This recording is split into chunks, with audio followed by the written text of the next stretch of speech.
3000.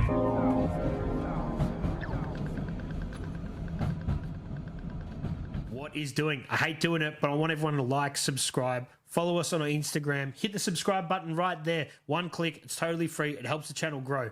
Share the content, comment, do all that good stuff. Help us keep bringing you 3000 podcast. Now to the guest. Cheers. What is doing? My name's Maloney. This is the 3000 podcast. I'm joined today by an artist and a vocalist and a dude and a dad.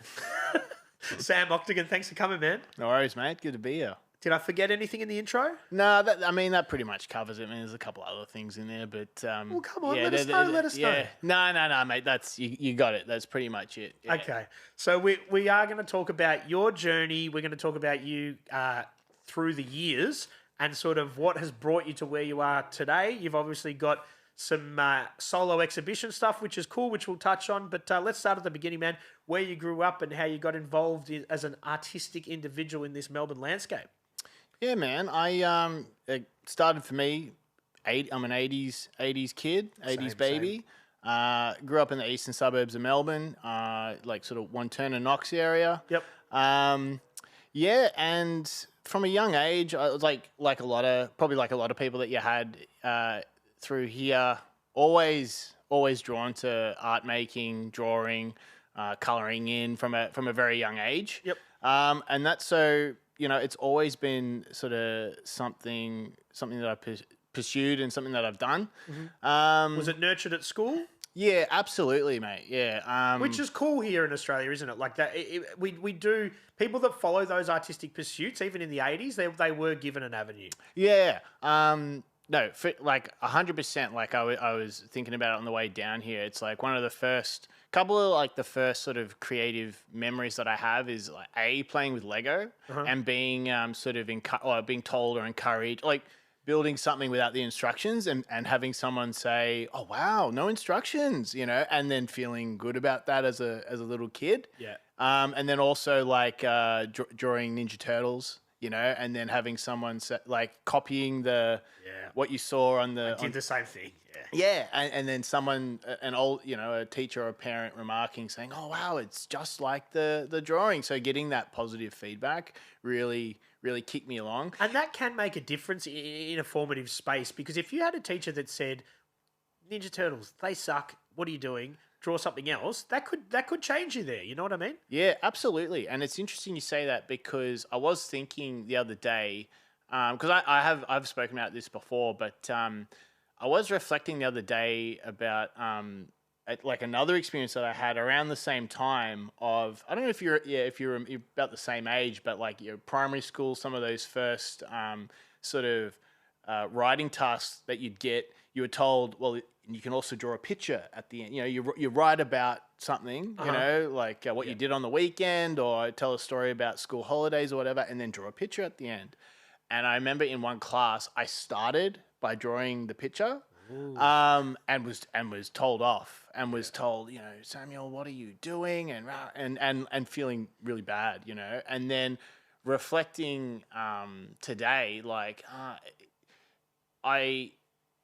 even though today I'm an artist, that's my profession, sometimes I still feel like, well, it doesn't work. You know, it's fun, it's play, you know, and I think sometimes I connect it back to like those sorts of experiences as a young child, being told off, why did, no drawing, you're supposed to write. Writing is work, drawing is play. And, obviously today it's like I don't feel that way. But it's just one of those. I think today that like a young child probably wouldn't be admonished like that. But it's just it's something to reflect on as an '80s kid. Definitely, and I think that could almost be a slight test to see if a kid is creative or not. Right? If they're that way inclined, I think kids that are probably more like if you go to draw before you go to explain the story, I think that sort of says a bit of a left brain, right brain sort of thing. Probably, mate. Like I've never, I am interested in all this sort of stuff, but I've never done any like serious sort of research on it. But I'd say so because yeah, it's like I was a little kid. It's like I didn't, I wasn't doing it to be disruptive or troublemaking. It's like that was what I wanted to do. Like that was my inclination. Whereas, and also what I have chatted about before is like I've always been terrible at maths. Always naturally been able to draw and kind of write as well, but like maths has never made sense to me. Computer coding never made sense to me. Any kind of linear kind of task where it's like, well, you do this and then you do that and then here is the result. My brain can't really follow that. Yep. But anything creative or sort of free flowing, it's like it's sort of intuitively what I'm drawn to. So you know the task at hand and where to get to, but you may not attack it in the right processes. Yeah, I've explained it before. It's like listen, someone who has researched this would be able to explain to you probably exactly what's going on in the brain. But in my ignorance, it's the way I explain it is, to me, the way my brain works creatively. It's like if I have everything in front of me, it's like my brain can sort of see everything at once and how to reassemble all those pieces to make something interesting. Like I can with a picture, and it's my brain is as that little kid who's doing that drawing instead of writing the essay. It's like my brain. It's like, oh, if I make this line and then that line and then this line and then I'll do another line over here, it will make this amazing picture of a motorbike or whatever I was trying to draw. Or it's like if I'm making a collage or whatever the creative thing I'm doing, it's like I see it in my mind. I've actually heard like this is sort of how directors create a film. It's like they see the image in their mind and like they have the tools in front of them to make it, as opposed to that's one kind of a brain. But then the engineering brain is they see the sequences. They see step one, more analytical. They can hold multiple steps into the future in their brain at once. It's like step one, step two, step three, step four, step five. End result. Where you just see the end result. The creative brain can't do that. Do that. Yeah. So that's sort of over time, because in jumping forward a little bit, like in high school, like again, needed a maths tutor. Thought I was dumb, and it's like it's actually my brain just doesn't do that. But that's not all everybody right. can be strong at everything. Exactly, mate. And again, the 80s kid, the public education system, which is, don't get me wrong, it's great. I had a great time in high school, like really positive experience. But like, yeah, it's the public education system is set up around one kind of brain, and there's multiple kinds of brains. So yeah. And hopefully now that we know this and there is research, like, we're 40 years on from when we were going to school, 30 years on. Yeah. So you'd hope that helps kids now. But I think the education system is probably more pushed towards the academics than anything else. That's it. Yeah. And for sure, there's definitely been progress made. I'm sure of it. I'm not like, it's not something that I track day to day, but you do hear there's like a lot more awareness around neurodiversity and all that sort of thing. Yeah, man. Yeah. When you got to high school and you were able to do your electives and that sort of thing, I'm guessing you went more in an artistic direction. Was your school one that sort of would embrace that? Did you have different things you could choose? Yeah, absolutely. I jettisoned science and maths as quickly as possible and did, like year 12 graphics, early in year 11.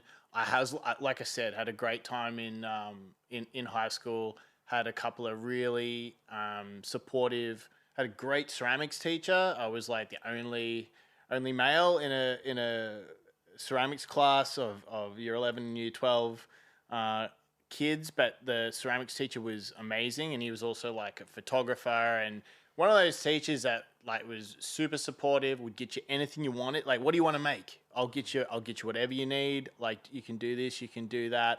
Super encouraging. Yeah. So had great teachers, but what I was missing was that sort of guidance, like that next, like here's how you take what you're learning in high school and this is the path that you should go on. It was a different time though. Absolutely. Yeah, for sure. A different time, but also, I think it's like proximity to like, this is like the outer eastern suburbs of Melbourne, the suburbs, right? It's not inner north Melbourne, where there are professional artists who are professional theater people, professional filmmakers living next door to you. You know what I mean? This is working class Melbourne so you're not seeing, I didn't have access to someone who I couldn't see an example of, here's a professional artist, here's someone who's taken their skills. It was very much like, well, this is all well and good, Samuel, that you want to do ceramics and you want to do painting and you want to do this, but you should choose graphic design because that's where you'll find a job. Yeah. Exactly, mate. Exactly. Yeah. That was definitely a thing that if you could do graphic design, you could do a bit of advertising, you could do print media, you could do this. There's even this new internet thing. Maybe you could work it into that. There was a bit of that sort of happening, and that's where a lot of people were pushed into graphic design, whether they really wanted to or not. Yeah, that's it. That was mere. I don't want to make it sound like I didn't have like any guidance or any opportunity, because I did. It was just the guidance and opportunity I had was small, and it took me the long way around. But I didn't start. I was able to sort of sidestep graphic design, and I was like, I'm going to go in animation. Mm-hmm. That's what I was interested in at the end of high school. Like I said, ceramics, which was sculpture. So I was really interested in like stop motion animation and like claymation and that sort of thing. Yep. Like you said, computers were really coming in. Internet was coming in. So like 3D sculpture, 3D animation was interested. So coming out of high school, that's what I was interested in. But like there wasn't a ton of there wasn't like a clear path to study it or a clear path to get a job. It was new. Digital animation was pretty new. Absolutely, yeah. And so to RMIT, or where do you go to do something like that? There was this is interesting. This is a little nitty gritty. Around that time, there was a course at RMIT, but it was like a special. It wasn't funded. Like it wasn't a HEX. It wasn't funded. Oh. It wasn't a HEX thing that you could study. You had to front the cash. Front the cash.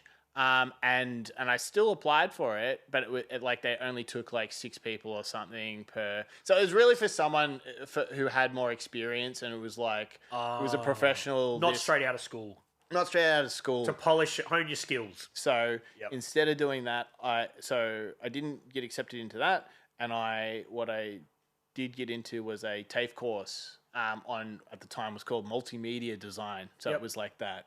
I graduated 2001. So around that time was like flash animation, like internet animation, websites with like lots of slow loading graphics and that sort of thing. So that's what I studied straight out. But it was forward thinking though. That sort of absolutely. Stuff, that was it was the future then. It was like .com bubble sort of stuff. Yeah. Yeah. Was it hard to explain to people what you were doing there?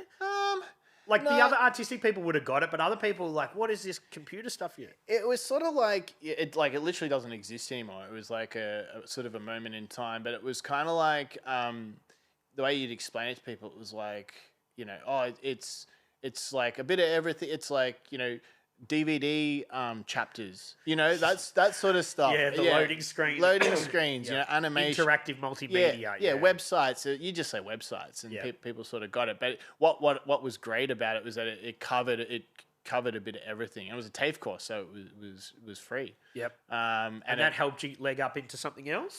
Yeah, it was. That was sort of it was only like a 1.5-year course. Again, it was great. The teachers were great. Other people I studied with were awesome. But again, it was sort of like the whole course was sort of dismantled like a couple of years later because the industry just changed so much with the .com bubble burst. And so once I'd finished that, I was like working as a builder's laborer just for cash, and still just sort of figuring out what I wanted to do, still drawing, still making stuff, but like probably didn't have the skills to land a job in animation. I did get an internship as an animator in an animation studio.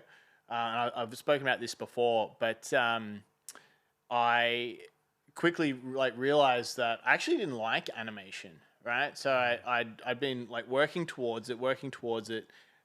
Got what was an amazing opportunity at the time, like an internship at this big animation studio, in Paran, and like was given like small roles to work on for this like TV commercial, and then a short film that they were making, and just like didn't like it. It'd be tedious work. Tedious, yeah, and it was just one of those things. I just hadn't had the experience of like, well, what is it that hadn't had the opportunity to explore. You know, the sort of, again, getting back to like period of time, the sort of education and the family background. It was really a background of, well, you pick what you want to do, and that's what you do until you retire, sort of thing. So there wasn't really like this message of try a whole bunch of different stuff, explore, go travel, go try this, try that.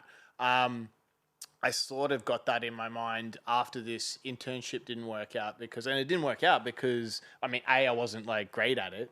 And B, because I wasn't great at it because I realized it's like, I don't like working on the same project for 6 months at a time, you know, like clicking and clicking. Takes a certain individual to get right into that sort of stuff. Yeah, absolutely. I just wasn't that individual. So it was sort of after that, you know, I've spoken about this before, but like that was a bit of a turning point for me because there's all this like I felt at the time that there was a lot of pressure to, you know, I'd gone to school, I'd graduated, I'd done this course, I've got this opportunity, I got this opportunity in the animation industry. And I realized I don't want to work in animation, and actually that's okay. And I was able to sort of breathe out a little bit. Who was the pressure from? Family?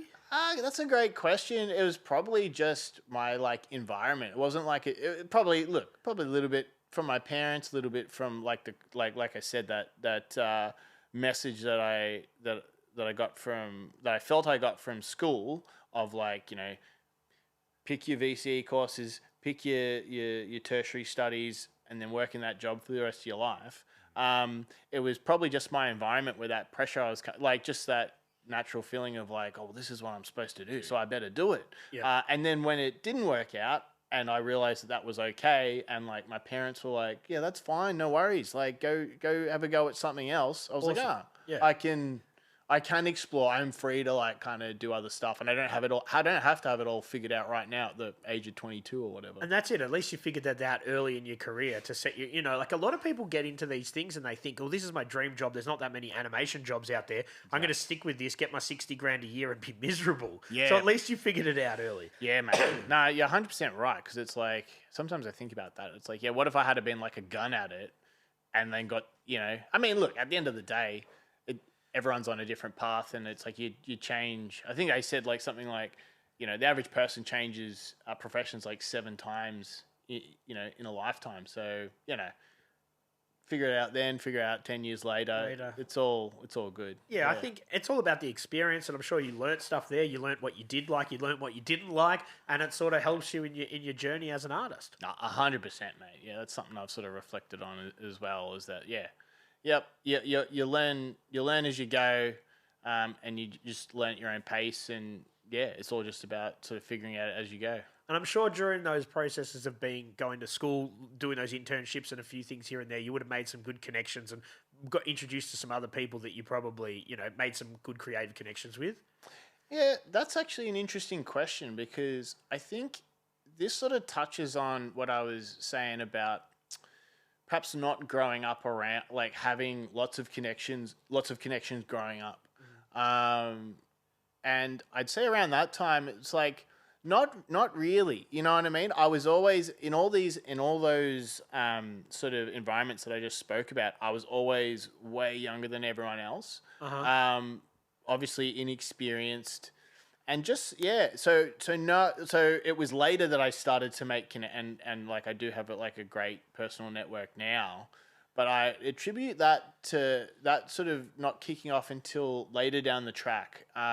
Because you just didn't feel that you were at the table with the rest of the people to build that network? You're just younger? Yeah, it's a good question, eh? Because I'm literally just thinking about it now, and I'd say it was like, yeah, just on my own part, immature. You know, I wasn't a dickhead or anything like that. You were very young. I was young. Yeah, just young, not knowing what I wanted to do, and not even thinking like that, and not thinking oh, I'll keep in touch with this person or that person. Like these people that I wouldn't, hang out with, on the weekends or anything like that.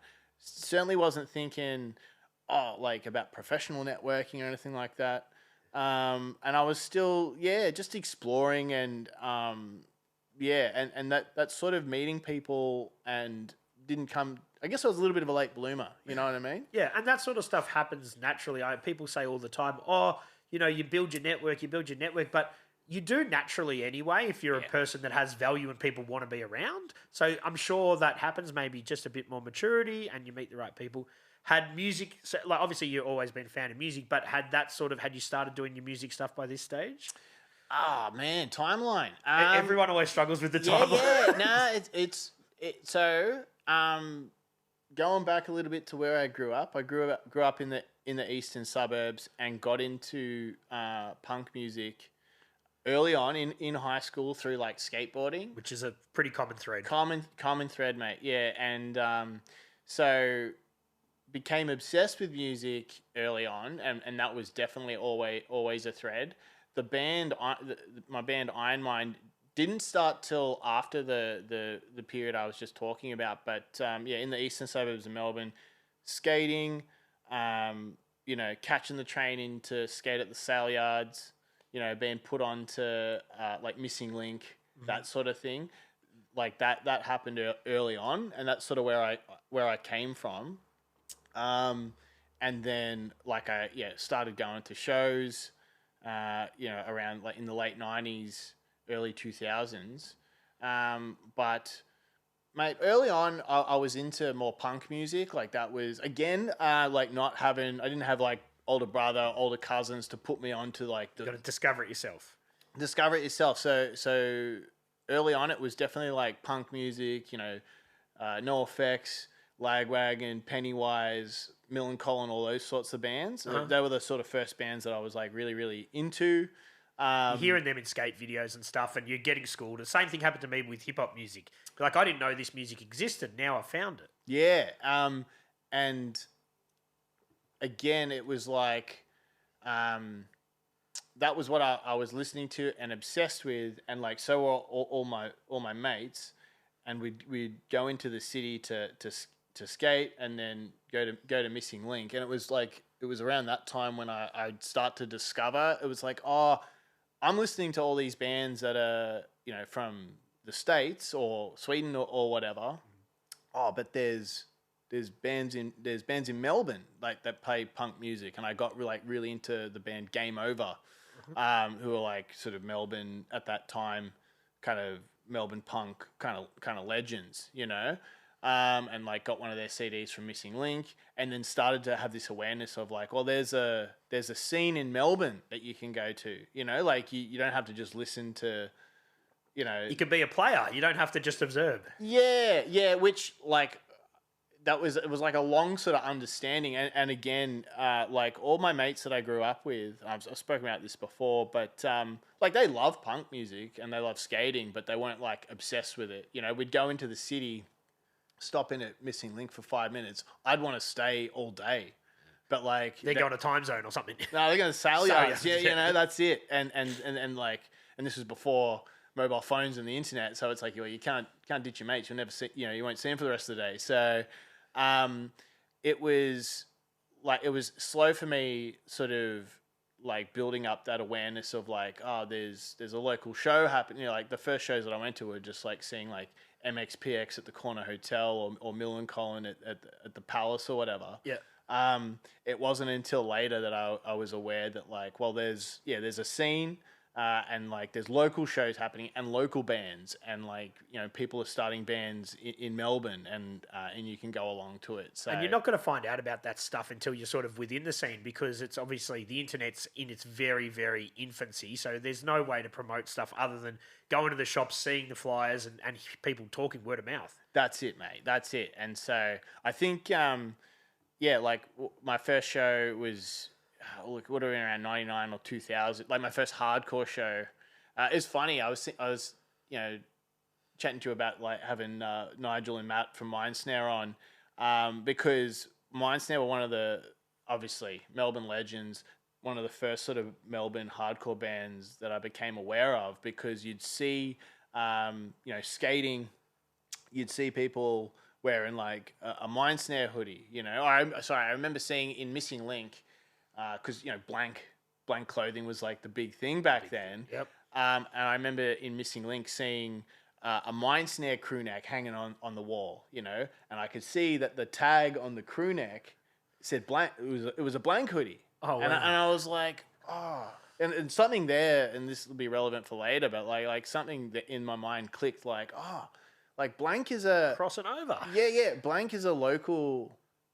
Blank isn't some big overseas brand. It's like, must be a local thing, and they must be friends. They must be friends with and so this idea of like the scene, community, creative collaboration, like that's not how I was articulating it at the time, but it was joining the dots. Joining dots, planting seeds, and it was something in that made me kind of go, man, Mind Snare, I hadn't even seen them yet, but like I'd heard them on compilations and that sort of thing.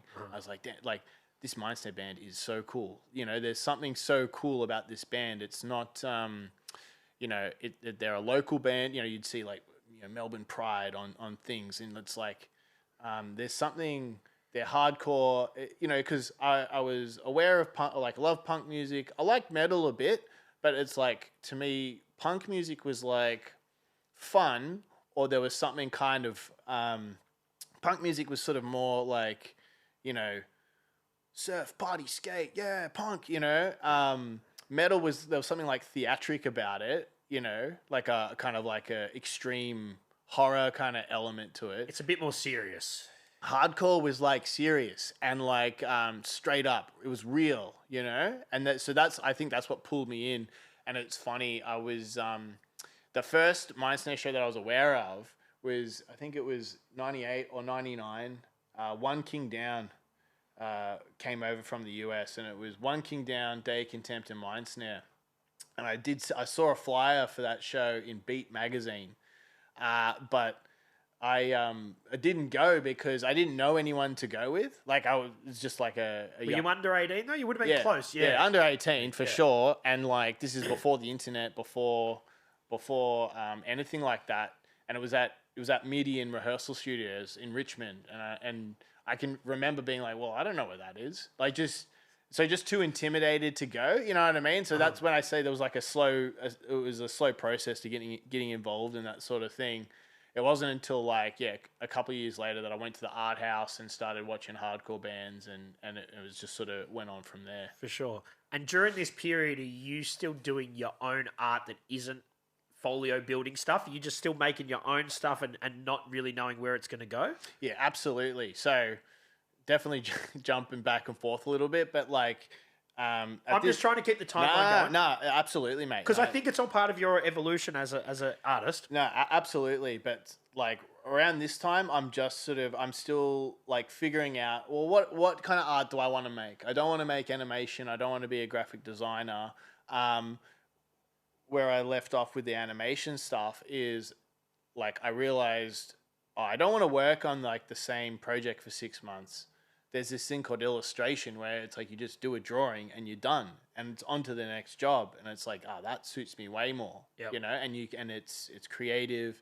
You can come up with your own style. You can there's all different commercial applications for illustration. You can work for yourself. So the gears started to tick in my head. It's like, this is sort of more what I'm interested in. And so I'm taking all, like you said, mate, taking all those skills that I'd learned along the way in high school and then in the studies and then in this internship, and started to, I did another illustration course and another TAFE course, on illustration, and started to put together an illustration folio. And all through that time, I'm getting more and more involved in the local Melbourne hardcore scene. Is that like influencing your art, your drawing? It is, for sure, because I mean, like, it's all connected, isn't it? But it's like punk music, hardcore music, metal, hip hop. Great art is like, across all of these genres. And yeah, I love this album cover. I love that album cover. And what happened was, I was never I was always involved in the hardcore scene, but always sort of on the sidelines. I sort of didn't know many people. I would always go to show, like I said, in those early days, I didn't know anyone. So those first hardcore shows I went to, I just went on my own and just stood in the. But you loved it. I absolutely loved it. It's like people will tell you, like, whether it's hip hop or metal or whatever it is, it's like it's a feeling you get where you see it. You're like, this is for me. I don't know what's going on here, but like this is what I'm and you just get that obsession, and you just know in your gut, I love, because it's not for everybody, but the people that it is for, that's them. Exactly. There's something you just know. It's hard to explain, really, isn't it? It's just like you just know. It's like a vibration or something. It's something. Yeah. And Anyway, it's a rabbit hole we can go down. But yeah, it was around that time in those early years. I started to meet more people, but I made like a t-shirt design for a friend's band. Because I think actually the genesis was more actually. I saw that a promoter was asking. It's like, hey, can anyone make like a cool flyer for my show? And I just messaged them and said, I can draw, like, just wanting to be involved. That was the first step for me, sort of getting involved in a creative way in the local hardcore scene. And then, like, once those flyers, the flyers would get posted on a message board or something, and people would ask, oh, who did that? Like, that drawing's cool, And I'd be like, oh, it's me, and people would email me. And then a mate was like, oh, dude, I saw that flyer that you made for that show. It was sick. Like, I've got a new band, like, draw us a demo cover or draw us a t-shirt. And so that's sort of how things sort of got started for me, because in my mind I was like, well, I want to be an illustrator, and here's an application for illustration. I obviously wasn't thinking about cash or anything like that. I was simply... But you're crossing your two passions. I crossing my passions and like finding like a real application for my creativity, like finding a way for it to be of use, not just be a drawing that I mean, I love drawing. I'll just draw forever, stick him in my folio or stick him on my wall or give him to my mum or whatever.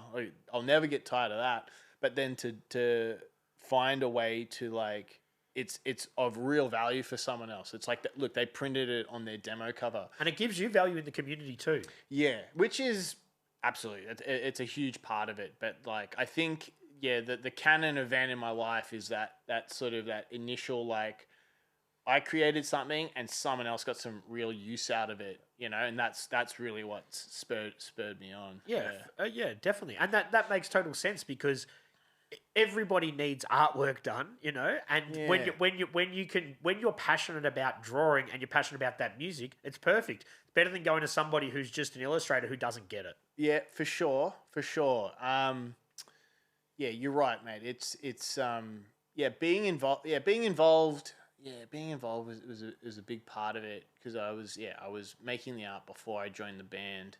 And it's also an audience, you know what I mean? Your art's being, it's not that you just want to anonymously, like, you're definitely not hopping up and down, looking for attention over the band, but like you're building an audience. It's like you're, in terms of, it encourages you to pursue your art and do better. Like, what, maybe on the next album cover, I can do something even crazier, because it's very addictive to like draw something, have it be printed on an album cover. The album is released, and people are loving the album and also saying, well, I love the art too. That's definitely a huge for sure. And then you're putting it on merch and people are wearing it. When someone wears your design, that's got to be an awesome feeling. They love that stuff so much that they're going to brand themselves with it. Yeah. It's a another little rabbit hole to go down, but it's like, it depends, because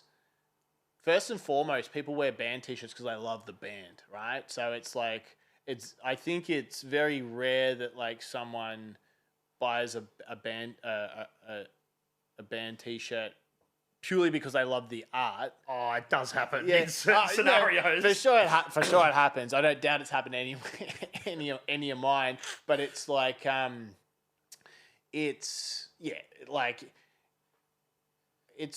more, for me, more the payoff was like, I know how much effort goes into making it a record, right? And to contribute in a way that like elevates the record even a tiny bit is like a great feeling. Like is like, you know, I know how much time and effort's gone It's like into the cherry on top. It's and just like it's an honor. It's a great just a great privilege, and to be able to help. It's just such a great feeling. It's a great way to spend your time. You know, it's such a intrinsic sort of payoff. You know what I mean? Yeah. That's why you do it. For sure. And then I'm guessing while you're doing that, you're pushing the art in that direction. The stuff you're doing that doesn't have a commercial application, if you're just sketching, if you're just drawing at home, is that going in a similar direction, or are you finding other directions that you're not pushing in that sort of musical way? No, for sure. It's like so the personal work really came afterwards. Again.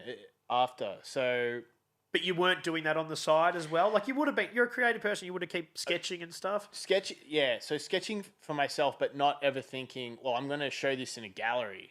Do you know what I mean? So you're not an artist, you're an illustrator at that point, in your head. At that point, yeah. Because there's an interesting mind yeah. Absolutely, mate. Like at that point, like I knew what an artist was, but I wouldn't dare have called myself an artist. You know what I mean? I was still very much in that, taking it back to that, you know, being told off by my grade 1 teacher for drawing when I should have been writing.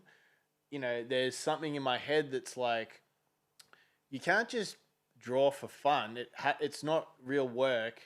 You know, it doesn't have value unless it has a commercial application. There has to be an element of labor involved in it, you know? And so it wasn't... You have to torture yourself a little bit in a way. A little bit, yeah. So it wasn't until late, and it was around this time, so it's all very fluid, but it was after I'd started, like, doing work for bands that, like, I became, you know, and I was becoming... All good, bro. It wasn't until I started doing work for bands that I became aware of, you know, I'd be reading art and design magazines and see that there were these artists that were sort of commercial artists, as well as they were putting on their own art exhibitions, right? Yep. So their work had this commercial application. It was ending up on album covers and T-shirts and poster designs and all sorts of stuff. And this same person was like Mike Giant is a great example around this time, you know, like his artwork it's very graphic, you know, it's just black and white. It, you know, you can spot it a mile off. He's got his distinct style. Yeah. He mixes it. Yeah. And then he's having exhibitions and people are like, and he's an artist, you know? And so it was around this time. It's like, this is like the mid 2000s. Yeah. That my brain, I'm like, oh, like Shepherd Ferry's another one around there as well. Absolutely. I mean, there's lots. That whole era of, and if you remember the magazine Monster Children. Yeah, man, I got heaps of them over there. That's it, bro. It's like, you know, started reading them and seeing that, like, yeah, you can kind of do whatever you want. Yeah, you can do whatever you want. There's no rules. No. And so Monster Children, it was cool in every aspect. I loved it, but the fact that it was landscape was just so different to everything else. Yeah. And you'd look at it and you're like, it's a landscape fucking magazine, but it's like a book. It was so cool. But it was, and I think like a lot of artists our age would sort of share a similar story. You know, it's like seeing something like that. It blew the doors open. It's like, you can do whatever you want. Even the ads were cool. You'd look at the ads because they were well designed and pushing things undesigned.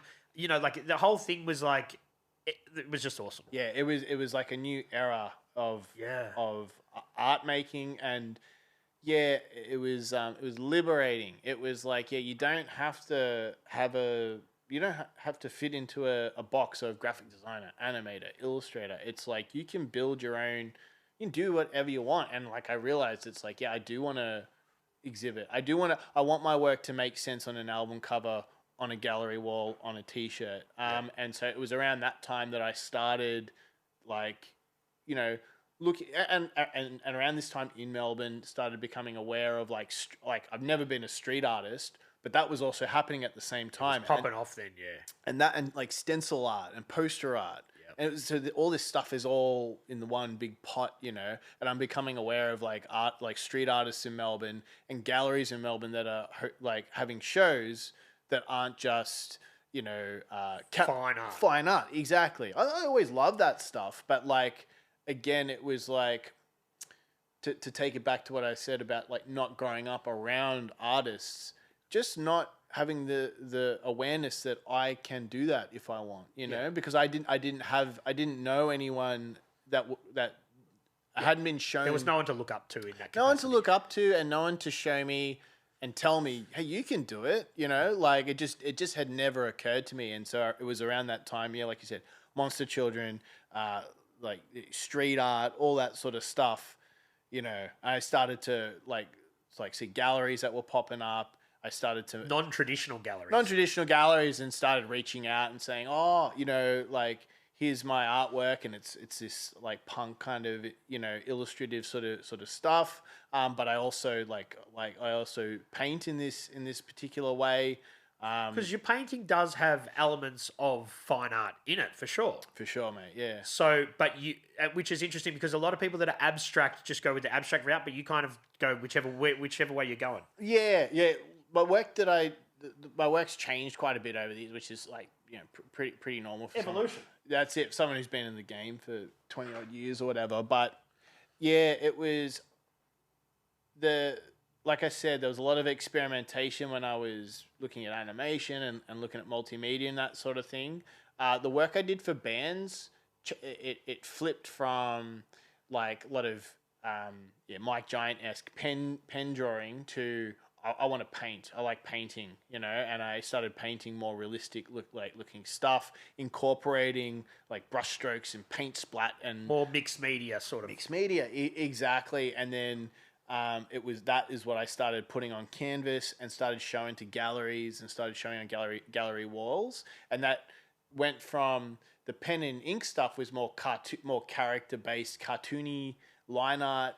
More traditional illustrative stuff. Yeah, more punk looking stuff. Whereas, and whether I thought this at the time or not, but it's like perhaps I did want to be a capital A artist. That's like I'd finally sort of realized that that's what I wanted to do, or I wanted that. Not sure. How the actual timeline went, but I picked up a brush and started. I want to learn how to paint properly. So you hadn't learned how to paint properly, you don't think? No, like that. Like I learnt like the fundamentals in those TAFE courses. That was part of my studies. Yep. Like just like a traditional. I mean, like learn all sorts of different stuff. But yeah, traditional drafting. Yep. Like drawing architecturally and realistically. Perspective, all of it, and then painting, color theory, values. Light and shade. All stuff that's going to be handy. Yeah. So I started painting, started applying all that.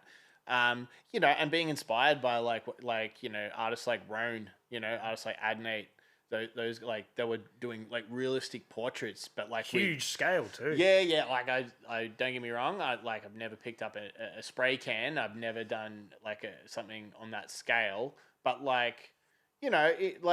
flipping capital A art on its head and like showing the skills and showing the creativity, but doing it in that sort of contemporary way. That's where I started. Different to what I'm doing today, but that's what was going on. Was that a contrived idea or it just evolved?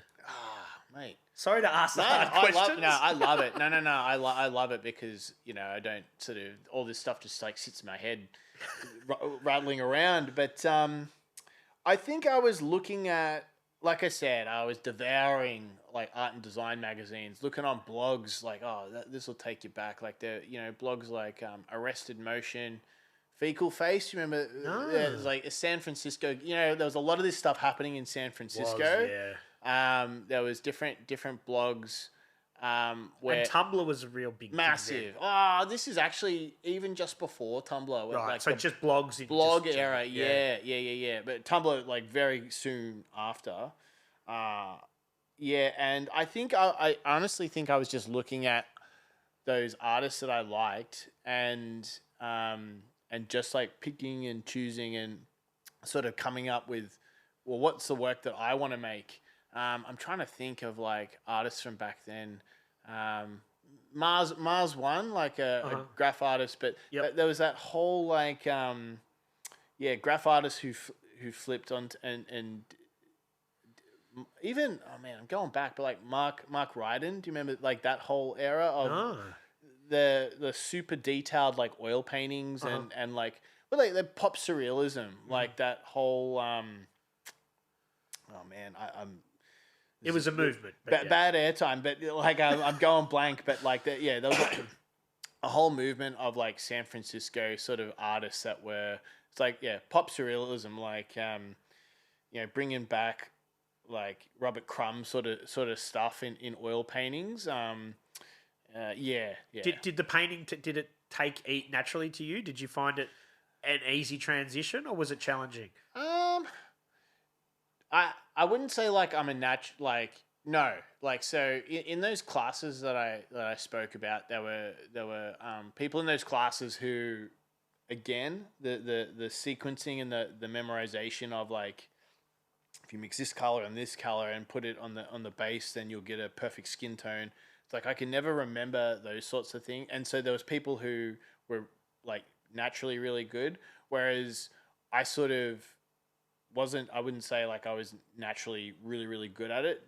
The things that I'm naturally good at is like composition and just like making what I wanted to see, and even if it's a little naive or not perfectly, you know, executed, it's more the idea or that creative element that has always sort of come naturally to me. Yeah. And did that mix with the band art, or they were totally separate applications at this point in time? They started off in different spots and they sort of it's interesting because it's like they started in different spots, and over time they met in the middle, and there was a period where like what I was showing in the gallery was exactly what was showing up on album art, what was exactly showing up on a t-shirt design for a streetwear label. Is that a reflection on you elevating your brand for you know? Yeah, a bit of that. What it was is, like I said, it's like the whole time the goal had always been, I just want to make art for a living.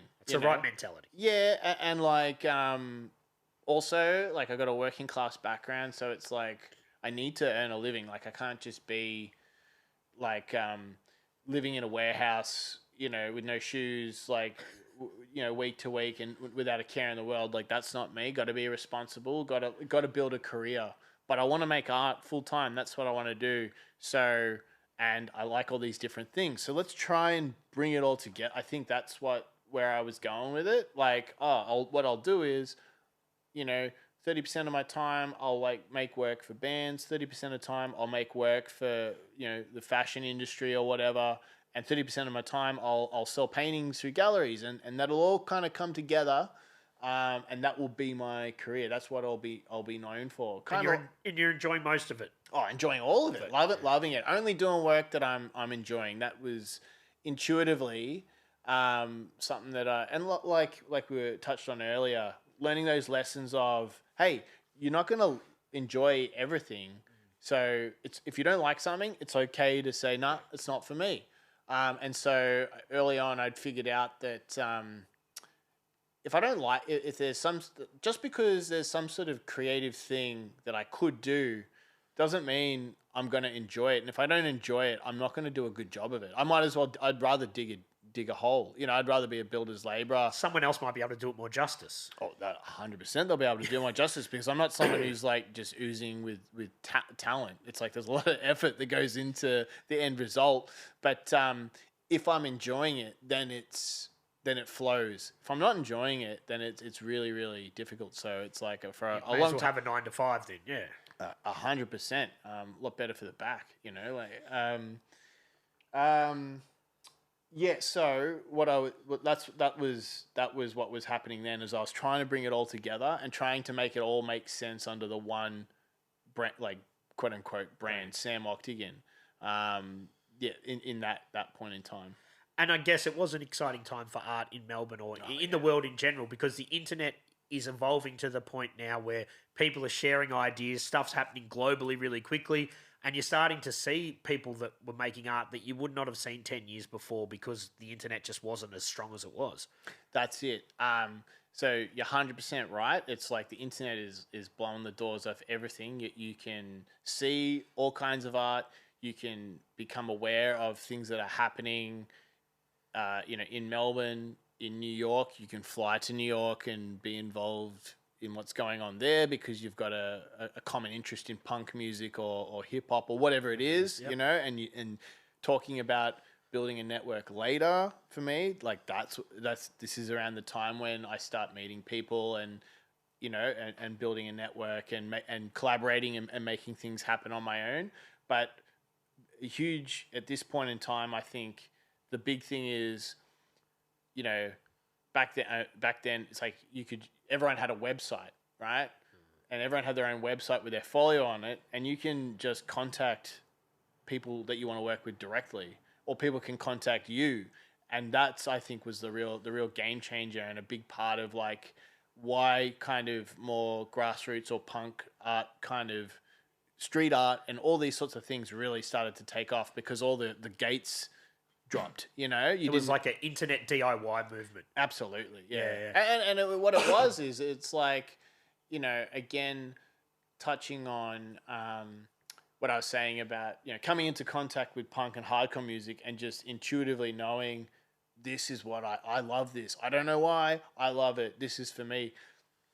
It's like the internet allowed you to express that. I love this. This is my art. This is what I love. This is my blog. These are the bands that I like. This is the kind of clothes I wear. All, you put yourself out there and you can meet other people who find your people who feel exactly the way you do. And I think that's what turbocharged so much amazing art, amazing exhibitions, amazing bands, all of it. Yeah, it is. It's a bit sad because we are of that age where we're in our sort of early 40s. But the internet was there and we could evolve and we could adapt to it. People a bit older than us, they may never have found their people because they grew up, they got their job, they played footy or whatever they were told to do in their local area. So we were lucky that we sort of came in on that beginning of the internet. Yeah, lucky / unlucky. It depends how you look at it. You think unlucky? Not unlucky. No, I'm joking a little bit, but because they say like artists are tortured, record collectors tortured, film fanatics tortured. The guy who's plays footy, not a care in the world, mate. Yeah. Has a stubby after work and he's happy. Yeah. Nah, I'm kidding around. It's every era. It's like there's pros and cons with everything. You know what I mean? And it's like Matt Maunder, who was on this show. He said he struggles with things changing because he loves his era. Everyone loves their own era. You know what I mean? And it's like there's pros and cons with everything. Talking about being in your early 40s, it's like I always said, I'm not going to be that old guy who grumbles about how it was in my day, but you just can't. You can't help yourself. You can't help it. But there's multiple factors. I think everybody looks at their era through rose-colored glasses because it was so much different then, blah, blah, blah. Yeah. But then people older than us go, well, that time in the 90s was shit because blah, blah, blah. And then people had mobile phones. So it is what it is. Exactly, mate. And I will say, I am sort of eternally optimistic about, so what we were just talking about, what was so magical about the aughts or that, mid-2000s, the explosion of the internet. I still see that today in new technology. Sure, there's a lot of negative things that come with like the proliferation of technology, but I'm eternally I see the positive in all of it as well. I still see that those gates that dropped in the mid 2000s, right? Well, they're still fallen, and so there's still, even though social media is different now and this is different now, there's still all these exciting ways to connect with people and get your art out there. And so I've never lost sight of that. It doesn't matter sort of what sort of awful negative thing, you become aware of because of social media. I still have that. I'm still excited to make art and share it online. Yeah. I think there is, and I'm the same school of thought as you, that early to mid 2000s, before social media, when print media was still a thing, you could go to Mag Nation or wherever you bought your magazines and buy a physical thing and buy a physical record and then go to a gig or go to a gallery show. It just felt like a different time. And then social media comes in and then it all kind of changes and we lose print media to an extent. there was a magical time in the early 2000s where you had a bit of it all. Yeah, no, for sure, mate. It's yeah, for sure. Everything changes. It does, and like we're feeling it, for sure, feeling it today. It's like, in a crazy spot now, man. yeah, and look, I feel like as you get older, the change feels faster, and it probably is happening faster. So it's like you've sort of got to accept it and got to take the good where you can find it. You know what I mean? It's no use sitting on like what's negative or what sucks or how things used to be. You've got to focus on the positive and create what you can create with what you got. Yeah. I know you're overly optimistic. I wouldn't say overly optimistic. I'm reasonably pessimistic with just the way things are going with AI and everything. It really is sort of sucking the life out of things. And I know people go, look, you just got to accept it. It's not going anywhere, but it sucks, man. Yeah, AI. It's a can of worms. I'll say this, right, and I don't want to go off on a tangent on AI, but like because I've had conversations with artist mates, who I think like what you just said is sort of like the common sentiment, and I totally understand it. I don't believe that like AI will ever be able to compete with artists because AI machinery or whatever they have to be trained on the median. That has to be trained on what has come before. It's artists that come with the AI won't create anything new. It's a simplistic way of looking at it, but what the artist creates, the AI can't create because the AI has to wait for the artist to create the thing. Yeah. So for sure, AI will disrupt certain things, but it's like technology always disrupts and displaces artists, and artists have always had to evolve and change. You think about how like a photographer who's trained in traditional photography throughout the 70s and 80s, how they felt once digital photography came in, right? Yep. And anyone could pick up a digital camera and call themselves a photographer without having to learn how to operate a darkroom. Yep. They would have felt a similar way, and they would have been right to feel that way. But like it evolves, it changes. It evolves and changes. Now, I'm not saying that like AI is the same thing and everyone has to just like accept AI. What I'm trying to empower artists to, hey, believe in your craft, believe in your creativity, and like, sort of lead with your creativity. Like the AI can't replace what you do. Like I think maybe I am naive or overly optimistic. It just changes so quickly. Yeah, that's the problem. So, like, that's what I'm sort of more concerned about is, like, what it isn't doing now, it probably can do in 6 months because it keeps going so quick.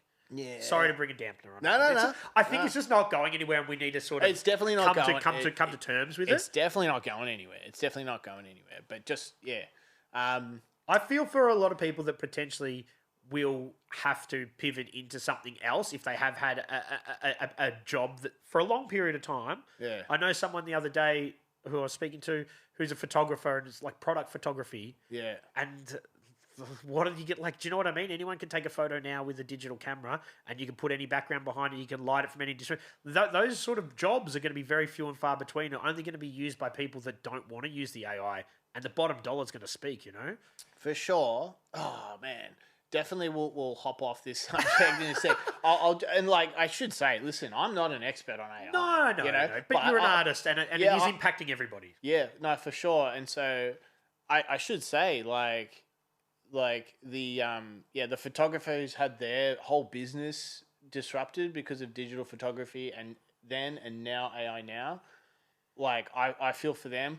But I also feel for the factory worker who's been displaced because of X, Y, and Z. You know what I mean? There's it's impacting everybody. It's an issue that like it's a broad issue, and I think that artists aren't the only ones who have been displaced, and I think that I can't help but feel like creativity is it's like That's the last thing that's going to be displaced. Yeah, sure, you'll have to switch up your role. You'll have to get creative and change up your business, your value proposition. Yep. But I would say the product photographer or the product marketer, right? The person who's like says to a brand, "Hey, I'm going to take your product and I'm going to make it look incredible for your audience," right? That person can outcompete an AI on quality 7 days out of the week. It's the companies with the dollars, I think, is the concern. I would say the companies with the dollars who want to pay for that, like you've got AI that does like a job at that 60% quality. Yep. The AI can't compete with the artist that's doing 100% quality, right? But at the same time, I definitely don't want it to sound like I'm dismissing people's concern and like that disruption and that stress. Like I 100% get that. Again, it's like these conversations I've had with my mates, it's come from a place of I'm trying to empower them. I'm trying to pump them up and say, hey, believe in your creativity. Believe in your, sorry. You go. Because something I feel pretty passionately about is like artists not seeing their value. This goes back to what I was saying about those seeds that were planted when I was a little kid and that teacher yelling at me for drawing when I was supposed to be writing, as if drawing was a flight of fancy and not real work. The writing was real work. And planting that seed of like, well, because it's creative, it's not valuable, right? Because I think artists have always been told that artists have always been robbed from people who aren't creative by saying, well, you know, it's creative, it's pretty. You enjoy doing it, so why should you get paid? You enjoy doing this, so it has no value. I'll just take it for free. I'll just copy it. I'll just put it into the AI machine. And so I think a lot of artists, a lot of this fear, like that is coming to the surface because of AI, has always existed in a lot of art. A lot of artists, they create this incredible art, and they want someone else to tell them that it's valuable. Whereas, like, there's a lot of artists have this shame around saying, I'm awesome. My art is incredible. You'll pay me top dollar for my art because it's amazing. It's like, oh, don't be so arrogant. You know, who are you? Who are you to hang your art on a wall? Who do you think you are? And I definitely think that's like a prevalent thing. So when I tell my friends, you know, when I have these conversations with my friends, you know, specifically on the AI thing, I'm trying to encourage them to see the value, Know their worth. Know your worth, believe in what you're doing, and don't be shaken by the looming AI specter. Like, outmaneuver it. Yep. Beat it. You know, beat them at their own game. Tell the brand, right? Tell the brand that needs product photography. Tell them, pitch to them why they should use you and not the AI. Make the business case. Tell them, it's like, listen, you guys can get the crappy AI image, right? That every other person can get.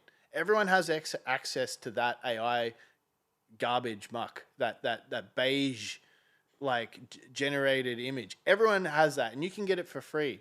But if you pay me, right, I'll make your product look... Sets you above. I'll set you above, and you'll sell more product, and your brand value will increase because what I do has value. You have to demonstrate it. You can't just make the art and sit in your studio and hope that you'll be picked. Yeah. That's my little rant. No, it's true. No, it's right. And a lot of artists that are the best artists or the most capable aren't usually the best at putting themselves forward, which is in music, in everything, and that's what happens. It's a tale as long as time. As long as time, and artists have always been taken advantage because of it. Yeah, it'll be good. It'll be good exposure. Yeah, mate.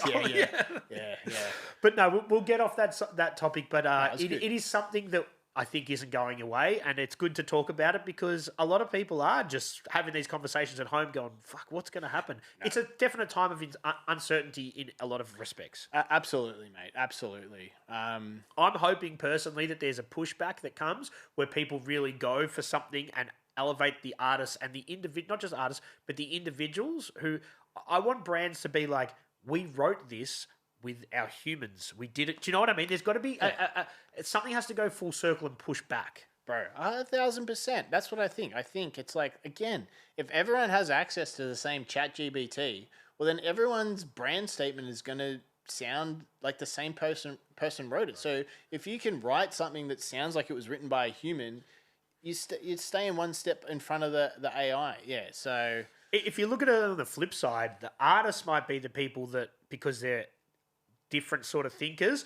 and people that push and color outside the box might be the people that are more valuable because AI can do all the office jobs.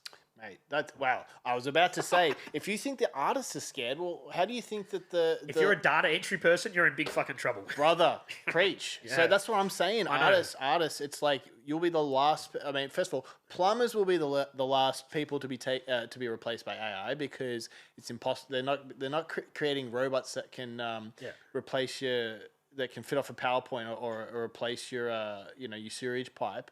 But artists are going to be the next last people to be replaced. It's absolutely data entry, law clerks, bloody people who read like hospital machinery, and so have a thought for those people. You know, it's impacting everybody. It's exactly. I think that's where I'm going. It's going to impact everyone, and there is going to be like what I'm concerned about is people suffering, people getting squeezed out, and policymakers acting too late, and like being behind the ball because it is moving so fast. So... Yeah, but you look at the impact of social media and the negative impacts that had and how long it took for them to regulate that. A long time. Yeah, mate. And I feel like with AI, the same shit's happening. Like they need to legislate it now before it gets out of hand. Yeah. Listen, we've arrived at officially over my pay grade.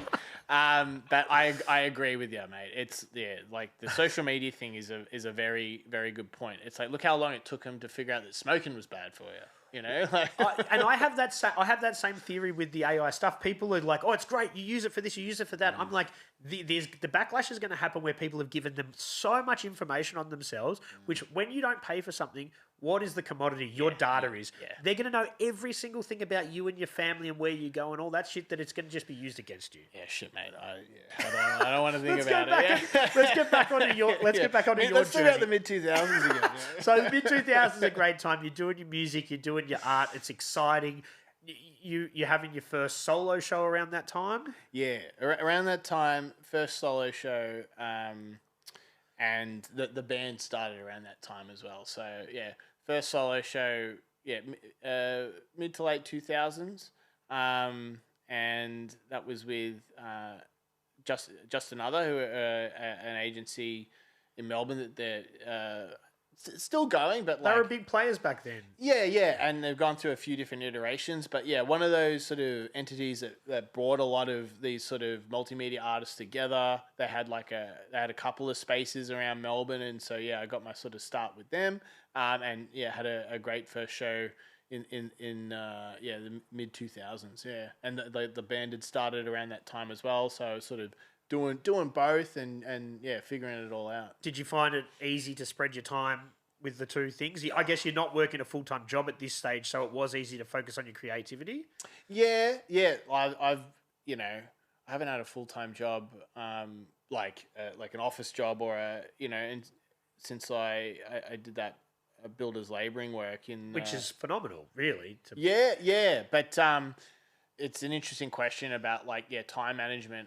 It's like I've sort of always just done what is like directly in front of me, and as I've gotten older and like I've got more and more on my plate, it is getting harder and harder to sort of, because you always want to manage your time better, and you always wanted to sort of get more sort of dialed in, but it's like once you think you've got like some sort of rough system going, it all kind of goes out the window again. So I have always struggled with like time management. But could you have two projects? Could you have a band like an album coming out and a solo show, or you have to spread them out so you couldn't possibly do both of those things, converging at the same sort of time? Look, it's kind of like, I mean, today it's literally everything's going all at once, all the time. Back then, it was more in terms of around this time in the mid to late 2000s, when I'm sort of getting started, it was more like I would focus on one thing, something sort of popping up on the horizon. There'd be a little bit of overlap, but I'd more or less finish this project and then move on to the next. There's this little thing going on that I've sort of. That's not 100% accurate. It's I've always juggled lots of different things. It's basically what it is back then I wasn't as busy, and so I could focus. I could give more focus to this thing or that thing. As I've gotten older, I've got more opportunities. I can never say no. I got more on my plate. I'm working on more. I've picked up skills. I've picked up different revenue sources. I'm working on this. I'm working on that, and it's all going at once. So as I've gotten older, it's sort of just evolved to where everything's going at once, and I'm just working on it all the time. And it's sort of I manage it kind of week to week with like, all right, here's a major deadline. Work backwards. Here's another major deadline. Work backwards, and just sort of do as much as you can, and it'll all work out. It'll come together in the end. yeah. As I think, look, I used to be horrible with time management. And as we get older, you just learn to be better at it, especially once you have a family or whatever. You just sort of have to, don't you? Yeah, absolutely. I'm figuring that out now. Yeah. So your first solo show, when was that? Like 2010 or 2011. So the band started in like around 2006. And then, we were going for a few years. I moved to Europe for a couple of years, just traveled around, worked on my art, came home. Whereabouts in Europe? We can't just skip over there if you're there for a couple of years. Yeah, I lived in France. I taught English part-time. Oh, cool. What an experience. That was an amazing experience. And you're right. Probably shouldn't just like skip over it, because it was like kind of an impactful period of my life, because again, grew up in the eastern suburbs, hadn't sort of got out and about that much. Immerse yourself in the culture somewhere else. Yeah, or just gone out on my own and done something on my own. Like, yep. Didn't go with a whole big group of mates. It wasn't like a big backpacking Kentucky trip. I literally found out about this program online, applied for it, was accepted, and was just sort of sent to. Was your French good before you went? Zero French. So yeah. So you're learning as much as they're learning. Absolutely. So it was like a cultural exchange. So it wasn't like I didn't have a background in teaching or I wasn't fluent in French or anything. That was the point. It was like without getting into like French politics and that sort of thing, but like at the time because there was like, I think France has always had like this reluctance to teach and learn English.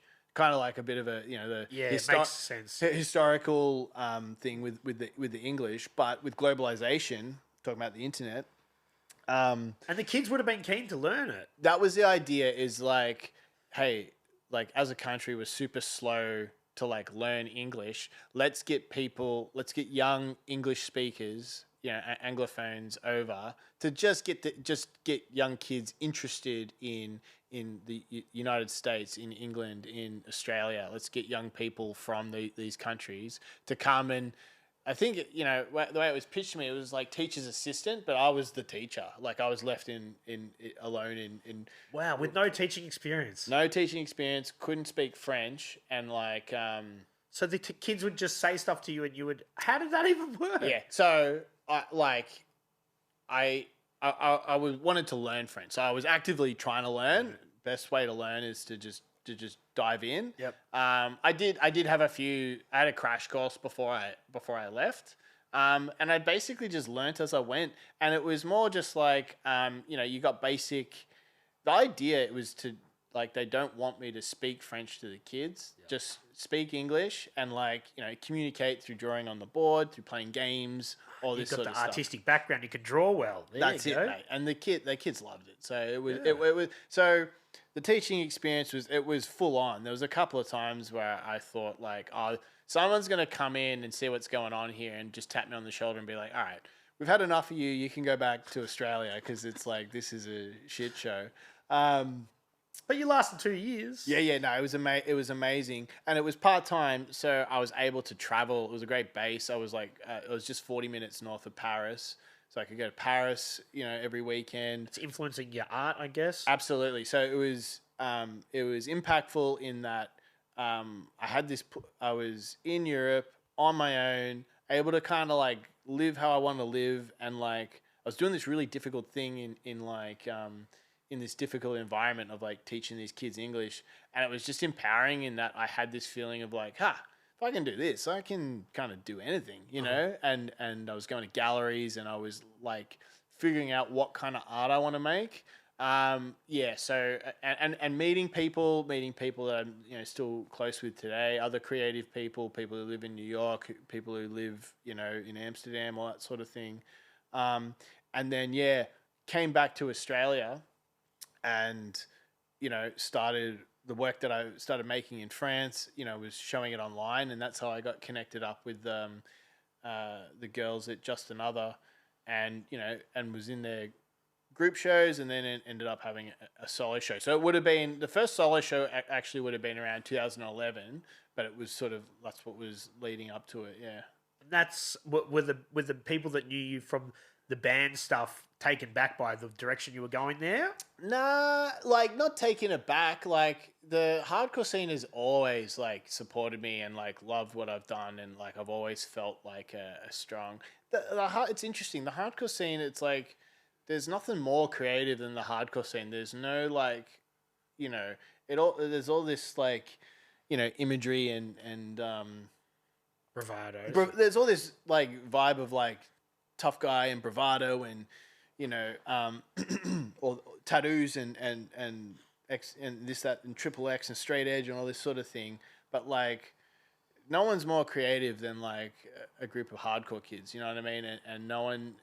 So I always had that strong support from it wasn't even like two different things, Hardcore kids are art lovers, supporters of the arts, artists themselves, one and the same, like, Did the Just Another people bring a different demographic though to like people that were buying art, or like a different sort of market? For sure. Yeah, for sure. yeah, They were the real deal. They were like, You're selling your art to people that you never met, I guess. Before that, you didn't know about that market. Yeah, and I'm through them meeting other artists, other street artists, other gallery artists, other people who run different galleries, and like, that really was like the first sort of break is a way to put it, I guess. Jumping off point. Yeah, for sure. From going from being a complete outsider to like, okay, now I've got like people that I can talk to, who are inviting me to things, who are asking me to be involved in this, and things are going. So it's successful from the start. I mean, yeah, and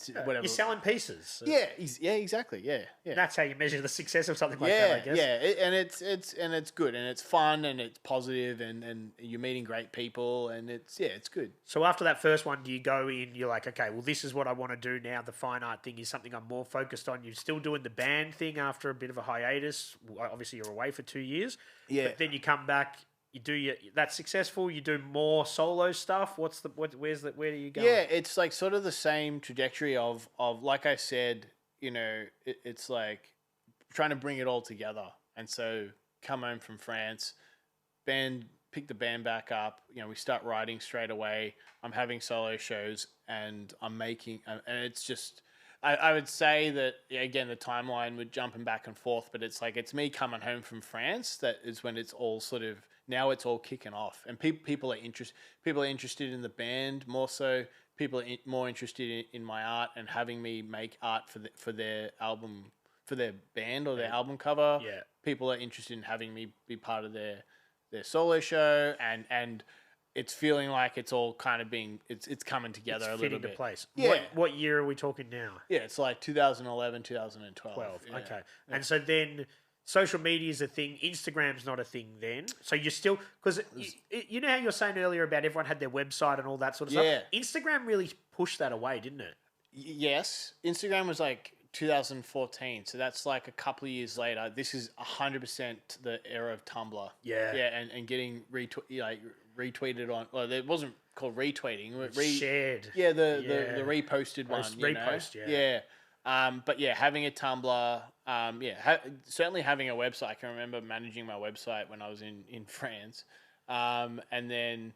Yeah, it's like you'd have your website, and then you'd have a link to your Tumblr and a link to your, what else was there? Like WordPress, email, blog, blog, yeah. Yeah. But for sure, it was the Tumblr era. Putting your art on there, getting it reposted. And again, it's finding your community, because that really was Yes. social media before it really kicked off. Yeah. And this is also the era of like online publications, and like some or like a big blog or a big Tumblr that was like a magazine / focal point, that if they reposted your art, that was like a great look, and you'd be associated with this. Yeah, even celebrities sort of did that, and then you got that people would, Yeah, so the gates dropped even further, and it was kind of like, it's actually interesting to think about that sort of trajectory of celebrity and clout chasing is not a term I really use at all, but do you know what I mean? Like that trying to show off online, when Instagram first started, it was literally, here is my art. Yeah. As opposed to like, oh, here's my lifestyle, Yeah, it's kind of like Web 2.0 or whatever they say, where it's more interactive. At the start, you just had a website, but then you could interact. Yes. And then we got, and it's evolved to then sort of, it was the very early days of social media. Absolutely, yeah. That's it. Yeah. And so then you embraced that, and you were good at it? Oh, man. You're asking all these interesting questions because I was never like that. I had friends who were like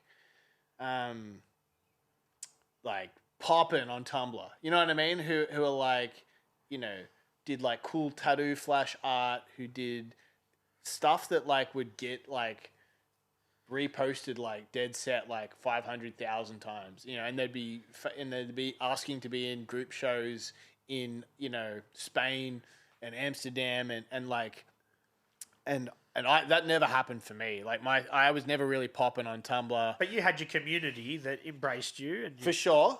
But always, I guess at this time, if I'm being honest, I had this I always still had that feeling of, well, I'm just the little kid from eastern suburbs of Melbourne. I don't really know anyone. Yeah, things are happening for sure, but always feeling like imposter syndrome. Little bit, yeah. Everyone gets that. For sure. I realize that now, but at this point in time, embraced it.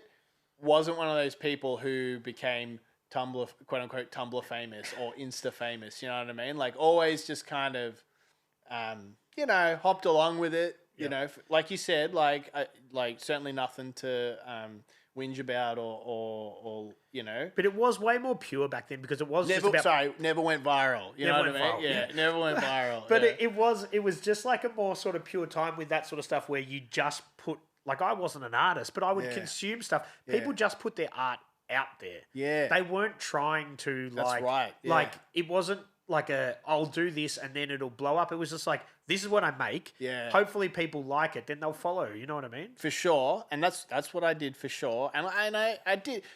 I definitely enjoyed it. Like I've never been one of those people who, and I get it for people who feel this way, who are like lament having to do social media. Like, oh, I wish I didn't have to do this. It's like, I've always enjoyed it. I've always enjoyed, cataloging things. I've always enjoyed arranging things in. Because you're a visual person. Yeah. And always enjoy writing an interesting caption or like giving more context about a piece or whatever. So I've always enjoyed it. It's never felt like a chore or anything. Certainly as we get on, the amount that you seem to have to do, amount of different platforms, the amount that you have to post, it does feel like a lot. But like in isolation, doing those individual posts, I do enjoy. Yeah. And it's good when you're a visual artist type person, because you've always got content. It's the people that make the content which don't make the content. You know what I mean? I know what you mean. Yeah. And you've always got stuff to post if you're always creating stuff. Yeah. It's the people that make music or whatever, and then they're going, oh, well, instead of recording this, I have to actually make the content that goes with it. Yeah, I do. Yeah, that's actually interesting. Because like the band now is going through like, it is all different now and do you know what? People, and like I've got, musicians that come in here, mostly rappers, but a lot of singers and whatever, they just want portrait, right? Yeah. Because You know, like that's the way the world's gone. Portrait has taken over landscape. Yeah, no, for sure. But yeah, it's interesting, isn't it? It was like everyone had a meltdown when Instagram changed the ratio, the grid. Oh yeah. But it's because video. You know, again, it's just like the only thing you can count on is constant change. You know, like that's the thing. And like when you mentioned people before that were strong in their Tumblr, well, that sort of disappeared.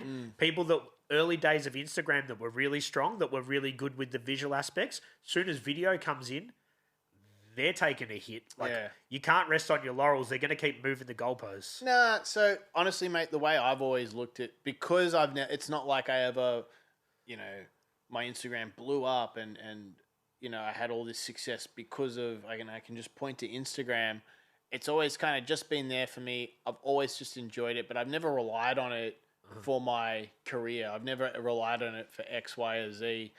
For sure, it'd be shit if it went away, but like I don't trip about the algorithm changing. Yeah. I've sort of learnt to be like, hey, enjoy the process and don't worry about it so much. Yep. You know, so I think that is something to consider. Is just like I agree wholeheartedly, and I just do what I do what I do, and I'm not going to pander to the algorithm. But if you do it consistently and you've got stuff that's interesting, people were going to pay attention. That's it. I think people get hung up on, now we've got to make all reels because that's the only thing. You're like, if you just have good still videos, just pictures, just still post them, but do it consistently. I think that's the key. That's honestly, I definitely, someone's said the same thing to me. It's like, the main thing is being consistent, and like, I don't think you can be consistent if you're like chasing the algorithm or trying to... And they'll change it next week anyway. Exactly, mate. So what's the point?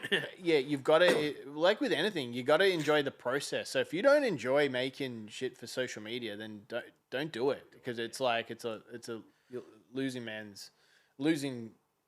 battle, you know? Yeah, I know. I think a lot of artists, whether it's musical, whether it's visual, whether it's anything, feel that they have to do that because otherwise they're going to get forgotten about. And that's the sad time that we're sort of in. But at least it's a free medium that you can throw shit at the wall and see what sticks, you know? That's it. Yeah. So back on your journey, Instagram comes along, you get involved with that, as most artists do. Do you see a change in the art scene after that? To be honest, not really. Like, it's too. I mean,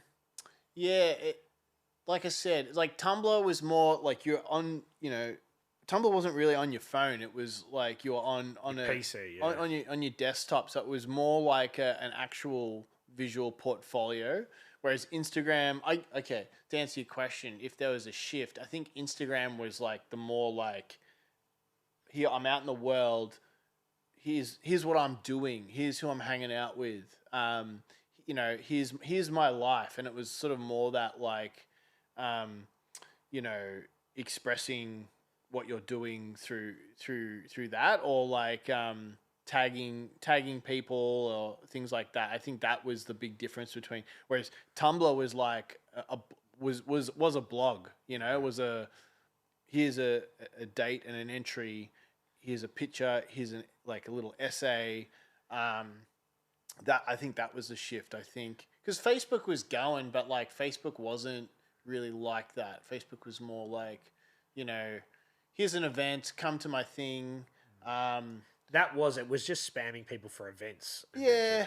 I mean, we're probably skipping over a few things, but like that, I think that was the, you know, that was the difference with Instagram. And again, it's like I never like was like, well, this is bad, like, or this is, you know, sense trouble around the corner with this. It was just like it was a tool, you use it. Yeah.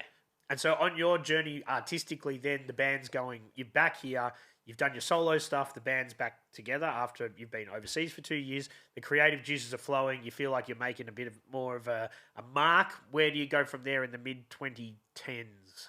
Yeah, it's so the band put out our first full-length record in 2012. And you were writing that while you're overseas? We started it, yeah. That was the sort of thing. It was like we put out like an EP in the late 2000s. I went overseas. we all, stayed in touch. The plan was always to sort of keep kicking. Started writing while I was overseas, got home, hit the ground running, and then put out that was our first full length record, Hell Split Wide Open, and I did the artwork for that. Was there ever a question, or they just said you're going to be doing it? I think, to be fair to them, I was probably the one who said I'm doing it. It was part of your creative vision. Yeah, a little bit. And so that was going, and then so it was basically just spinning all these plates at once, and like I said, it was like the mid 2000s. It was just pushing it all forward. It was all growing, steadily but surely. Did the imposter syndrome slowly fade away, and you felt like you were doing it? That's a good question. Not really. I think I've always had that. Even to this day, when you're doing like a solo show at Backwoods, you still feel like you're not an artist? No, I don't feel like I don't feel like that. But I think what I mean is I've let go of. I am who I am, and like there'll always be something else or someone else. Always, over the horizon, and I've stopped sort of looking at that and feeling less than. It's like there'll always be someone with more success or who's more further down that path, but like I like what I've got, and so but to answer your question, in 2014. I hadn't had that realization yet, and I was still perhaps chasing. Even in it's a good question and a good point, because definitely in the band around that time was a feeling of the band had imposter syndrome for sure. Wow, imposter syndrome. The band definitely, we were not like so you had Mind Snare in here around. Like, when I found out about Mind Snare, and Mind Snare have probably always been like this. Mind Snare have always been considered the kings, always been respected. Do you know what I mean? Now, in 2014, Iron Mind our goal wasn't like, well, we want to be thought of as the same way Mind Snare. No, it's like, no, but like, we definitely wanted the respect of our peers, which we didn't feel that we had. We were sort of like, no one was like hating on us, but we weren't. We wanted that validation. We wanted validation, even if we couldn't sort of articulate it that way. So we were striving for that, and we had which is not bad, because that's positive, and you've got to push forward. Absolutely. So and probably I had my own version of it with art. Like I said, it's like on one hand, it's like, man, it's if you're in a band that gets to put out records and play shows. Sometimes you've got to step back and realize how lucky you are. Yeah, complete privilege. Get to paint and have solo exhibitions. Complete privilege. But in both of those arenas, probably there was an element of imposter syndrome, of wanting more acceptance, more acknowledgement. Not in a way, not in a whinging way, or there was no bitterness, but like certainly a desire for like, well, want self-growth and just to better yourselves. For sure. That's where we as long as it comes from the right place. It makes total sense. And you know what? Other people probably would have looked up to your band there and thought we're going to be there. And the artists that you're comparing yourself to, they want to be at the, you know what I mean? It's all very healthy and very human. It's a great point. And I was talking to someone about this the other day. I was actually talking to Neil, the guitarist in Iron Mind, saying that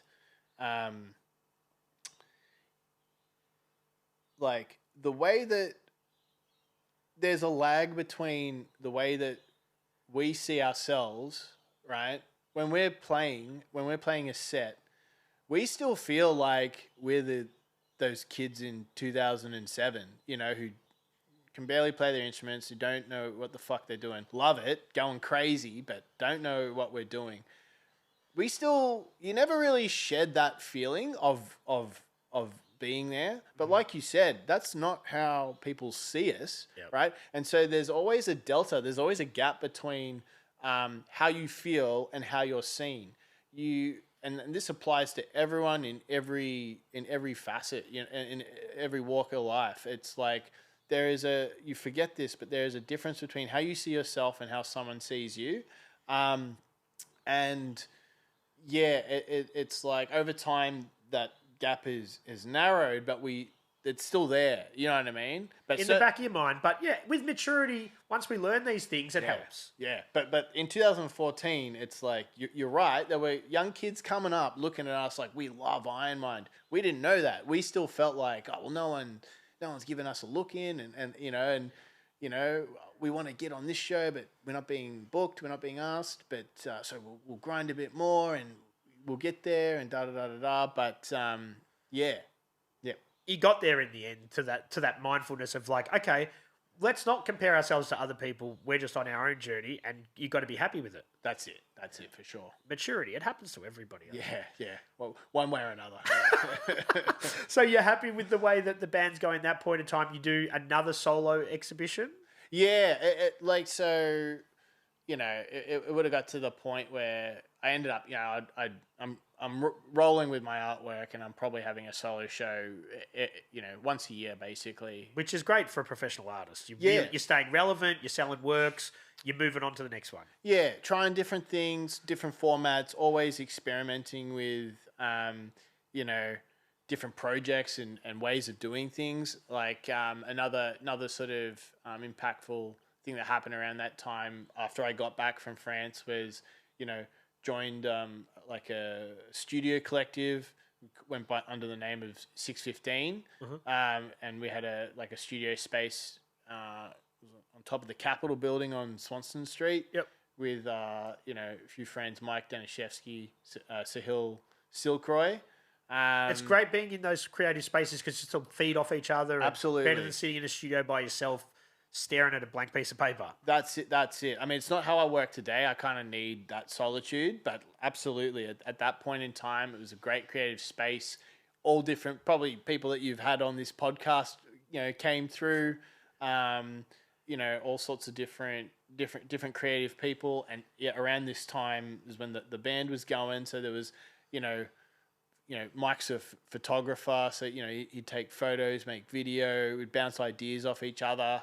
And we put on our own group show. It's like you have this, you have this epiphany. It's like, oh, I don't have to wait for a DIY mentality. Yeah, exactly. We did our own things, and again, that sort of feeling of, oh, why aren't I being asked to be in this and that? It's like, oh, well, it's all good. We'll do our own thing, So other people ask us to be involved. Exactly. Yeah. So that's sort of what, and then from there, like I said, it's like, I'd sort of, roughly have a solo show each year. And your evolution of your solo shows, you feel like everyone you were getting better or pushing in different directions, or how do you feel?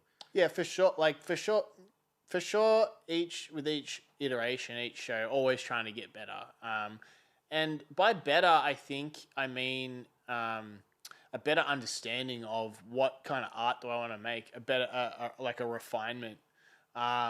And over time, over that period of like 2014, say, to like maybe like 2017, 2018, I got a better understanding of the sort of work I wanted to exhibit in galleries. It became less illustrative. It became more like abstract and more like, capital A art. Or it became more personal. It became more like this has less commercial application, and this is made specifically for the gallery, or specifically to be viewed in that sort of setting. It's not suited to being printed on a T-shirt. It's not suited to be printed on an album cover. And it was also around this time that I really felt like I'd done some great album covers. Like I'd worked with some really awesome bands. In that period of 2014 to 2017, I feel like I really like clicked onto like a certain style that people like bands would ask me for. Yeah. And in that period, I feel like perfect is the wrong word, but like I feel like I took it as far as I could go. Like I did some really, really great work, had some great experiences working for great bands, but it felt like I'd sort of come to the end of it. And I was like, what I'd figured out was it was like from a business perspective, and business is the wrong word, but like in terms of creating like a life around art where I can create art full time, it was difficult doing work for bands because the budgets just aren't there, which is not a complaint. Like that's just like an acknowledgement that I wanted to work for bands. Like I had a gift for it. I really had something to contribute for that particular kind of work, but it just so happened that commercially the budgets weren't there, right? Yeah. Never a complaint. Like that's just how it worked. It was like, I could charge, like a band would ask me to work on a project like this, and I knew it's like, this is what it costs. I can't ask for more than that because I know the money isn't there. It's like an industry standard sort of thing that you'd set for yourself sort of thing. Sort of, yeah. Which is like how any market works. It's like, like everyone knows it's like, this is roughly what is paid for something, like what it costs, right? You can't ask for more because you know that the band doesn't have it, right? And they're probably forking out of their pocket too. Absolutely. And you can't take less because you're not getting paid much as it is. And it devalues the whole thing, and then, yeah. Exactly. So, and what I realized is, and because the sort of work I made took a long time, it's hand painted, right? A lot of effort went into it to get that wow factor, right? That I love to produce, that bands like wanted in the end to make the album special. It's like I couldn't justify spending so much time on these sorts of projects while also trying to push my personal art to hang in galleries and see that growth. Yeah. I sort of saw like, I'm going to kind of have to pick one, you know what I mean? Yeah. Like, or I'm going to have to, with the work that I do for bands, I'm going to have to find a way to do it faster and not spend so much time and take on more jobs. And I didn't want to do that because that's not why I was doing it. I wasn't looking at bands as like... a money spinner. A money spinner. Nah, I was looking at, this is an avenue for me to make great work. Yeah. And I made that great work. And just the financials of it were such that, like... Just to backtrack a little bit, the way I'd always looked at it is, it all needs to sort of work together like an ecosystem. Like I should be able to have a gallery show and bands should be able to see the work that I make hanging in a gallery and like it and then go, oh, well, can you do that for our album cover? And then I should be able to make an album cover and people should see that and ask and say, oh, we'd love to see that hanging in our gallery, come in our gallery show. But I found that wasn't really how it was working. It's like the two weren't... Too far apart. Too far apart, and I kind of had to pick one. And the issue was that, like, I didn't want to look at the band stuff as, like, a career because... I didn't want to have to start thinking about it in terms of, well, I can't put as much time into this project and I have to work with more bands to make sure that I can pay rent and X, Y, and Z. That would have spoiled the whole thing for me. So I had to sort of say, no more band work. The artwork that I make is going to go all into the gallery stuff because there's the ability there to say, I'm going to charge more for this painting because there's more that I can do that the way I can't do that. They're two different ways of working. To explain a bit further, also the way I looked at the band work always was in the commercial setting, the band is the artist. I'm not the artist, right? You're the vessel. I'm not the vessel. I'm the craftsman. I'm the tradesman. Okay. Right. The artist. The artist is the band. The band is the one who are taking the risk. The band is going, hey, we're going to create this thing. The band. We're going to write a record, right? And it's on us if it's successful. We're taking the risk, right? We're going to pay this artist an upfront fee to make our project succeed.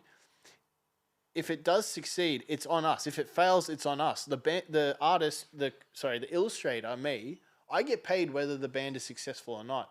That's That's the artist. The artist is the person, the entity that is taking the risk. That's what I do with the gallery situation. The risk is on me. If I don't sell those paintings, that's on me. I can't blame the gallery, right? Yep. It's on me.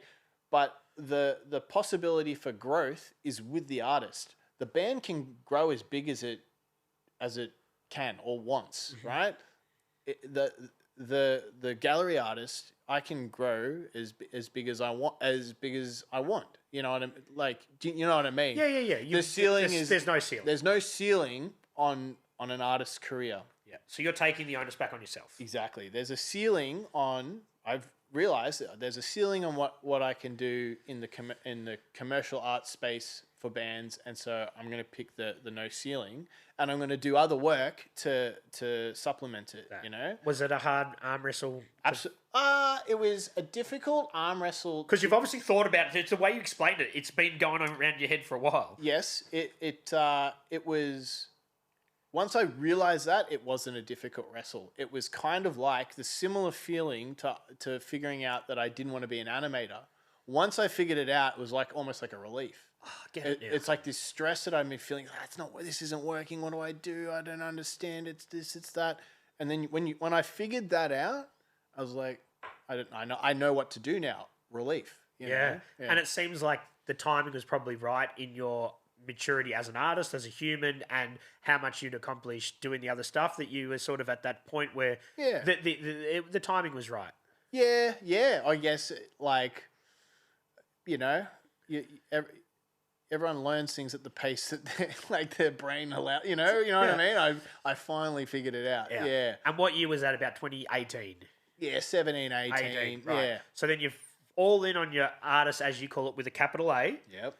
You've come to the. Were you calling yourself an artist at that stage? Yeah. You were. I basically started calling myself an artist as soon as I had hung that first painting on the wall. You know what I mean? And not with any arrogance or anything like that, but just like I figured out that it was that would have come around that time of that reading that first Monster Children and understanding that I'm allowed to call myself I am an artist. Look what I'm doing. I'm doing what these guys are doing.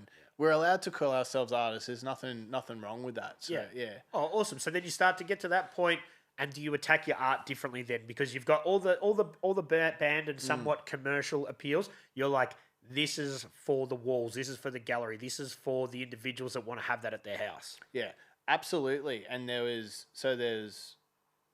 that around that time is I started to make those changes, and then COVID happened, right? Which was a blessing and a curse. A blessing because a curse for obvious reasons. It was a curse for everyone. But you got to focus. I got time for all this time that we just ran over. I was like on a hamster wheel.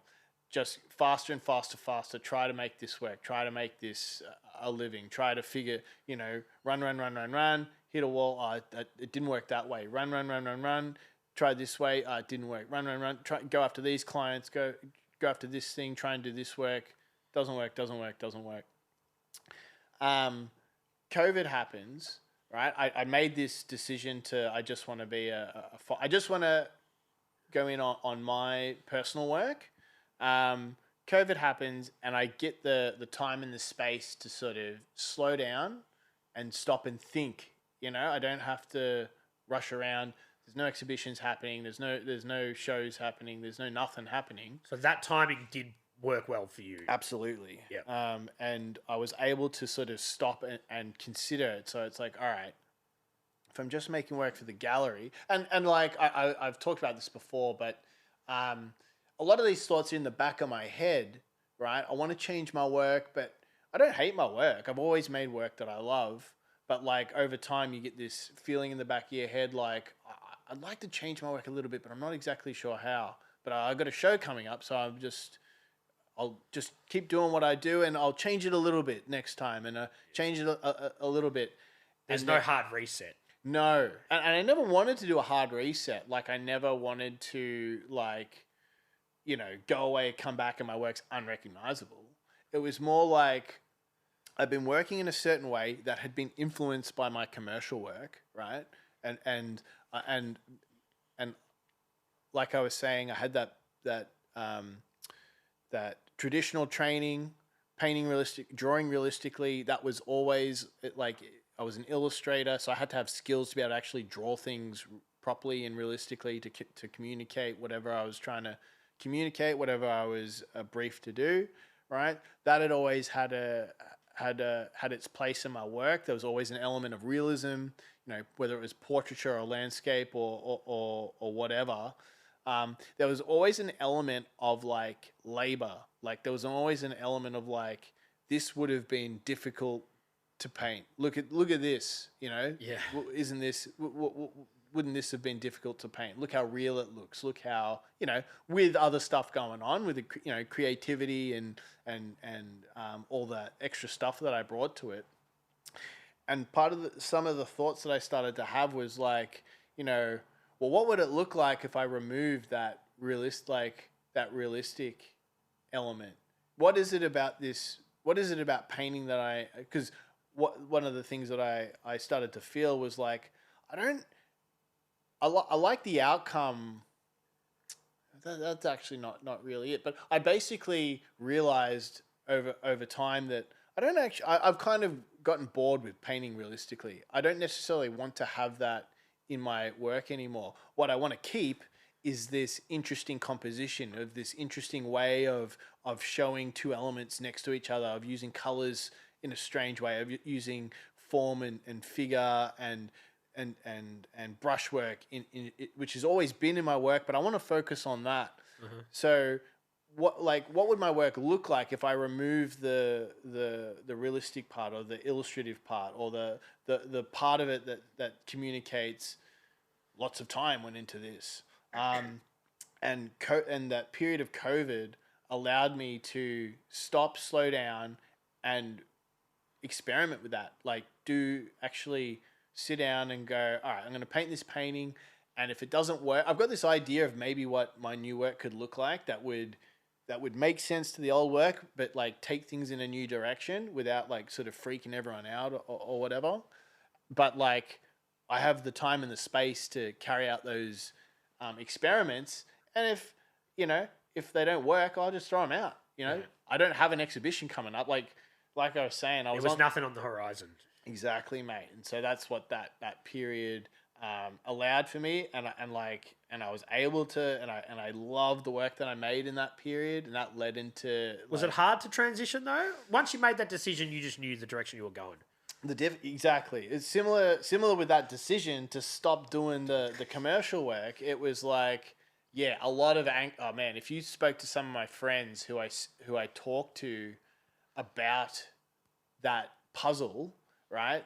They would say, yeah, man, he did my head in. The way he'd like yap and stress, But you got there in the end. Absolutely, I got there, but it was something that I wrung my hands around, like, because like people would say, it's like, just paint whatever you want, and I'd be like, you can't like, sure, it's easy to say, but when you've built up, when you've been grinding so hard for so long, you do have that fear of alienating the small audience that you've built up, of alienating them or making them go, oh, well, it's completely different. I don't recognize his work. It is a scary thing to do. Yeah. And it sounds like you came to the correct conclusion when you took elements of your old stuff, but then stripped it back and whatever, but you needed that time to sit there, recalibrate, and COVID was a blessing in that aspect. And feel good about it. And a big thing, okay, so a huge thing was, like I said, I wasn't enjoying the process of laboring over these realistic paintings, And you've proved that you can do it. Exactly. You've done it. You've already done it. Exactly, mate. Yeah, exactly. And what I wanted was to enjoy the process more, and that's what and my hunch was right. It's like changing my work in this way, removing that element of that thing that I wasn't enjoying anymore and feeling that I was sort of married to in a way. Removing that allowed me to enjoy the process. Like, I never hated doing that old way. It was kind of like I just gotten tired of it, Yeah. I never hated the end result. That was what was difficult, is that I wasn't doing work that I hated. I still loved painting. It was just subtle sort of things that I wanted to change. And making that change did allow, like it allowed me to execute ideas faster because that was a big thing, and it allowed me to I enjoyed the process way more. The elements of painting that I enjoyed, well, I turned that up to like 11, and I tear through paintings like way quicker, enjoy the process through that process of working quicker and everything that went into that. I'd get 3 more ideas and have the energy. I was turning up to the studio and like I've got the energy to like paint 3 more paintings because I don't have this feeling of like there's this mountain I've got to climb to finish this one idea, and it was. And you brought the fun back into it to an extent. Yeah. So I often ask musicians this, but I'm going to ask it to you as well. How do you know when something's finished? Oh, mate, that's hard, isn't it? Yeah. Yeah, you like some people will say, well, painting is never finished. Well, musicians say that all the time. They go, you're never happy with it, never going to be perfect, but you just got to be finished. Yeah, and I guess for me, that really does flow on from what I was just saying, is making the switch that I'd come to. Part of it was like, that switch allowed me to say, it allowed me more, I think that the more confident you get as an artist, the better your ability is to say it's done, because I have to move. I want to move on to the next one. Yeah. That's part of what was going on. Is like I switched things up. I was able to move, and the excitement to move to the next one. The excitement to move to the next one. The confidence to say, and this is the whole thing with art, man. It's like, I'm the artist. I'll tell you, hey, it's done. And because it's like, how long's a piece of string? It's like, hey, it's done. And it's like, your artistic eye, because it's like, I know when like it's not finished. I don't like how that section looks, so I got to get it to I know when it looks. I know when the strokes are good. I know when the texture's good. I know when the values are good. I know when it's good. That's when when it's all good.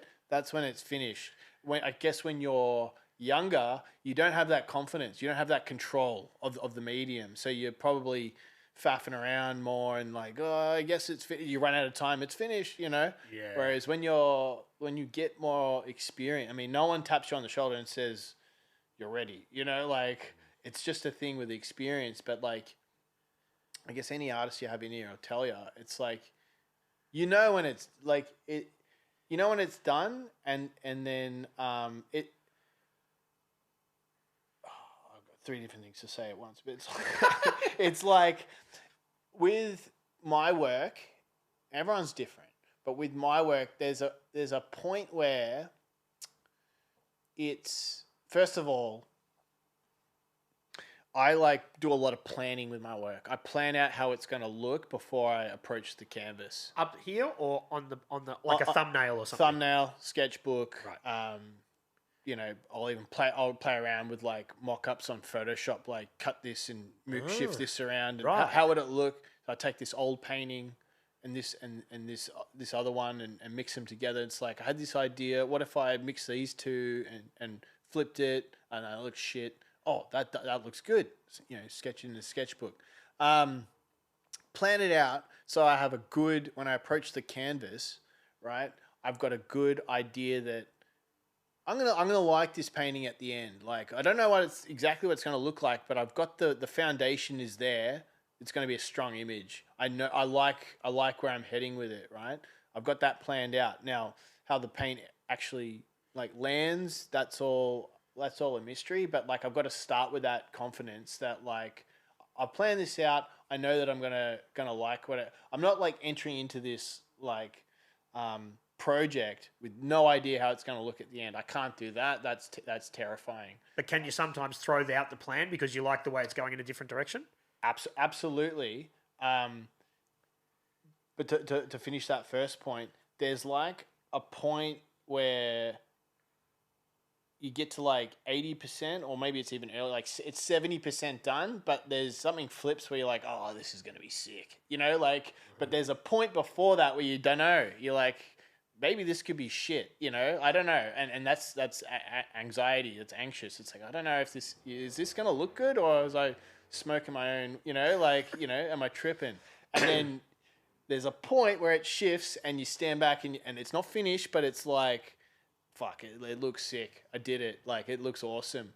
And you could say it there and then it's done because you're getting that feeling of like, it's doing it. It's doing the thing that I want it to do. But, you know, you push it that extra 30% if you got the time, if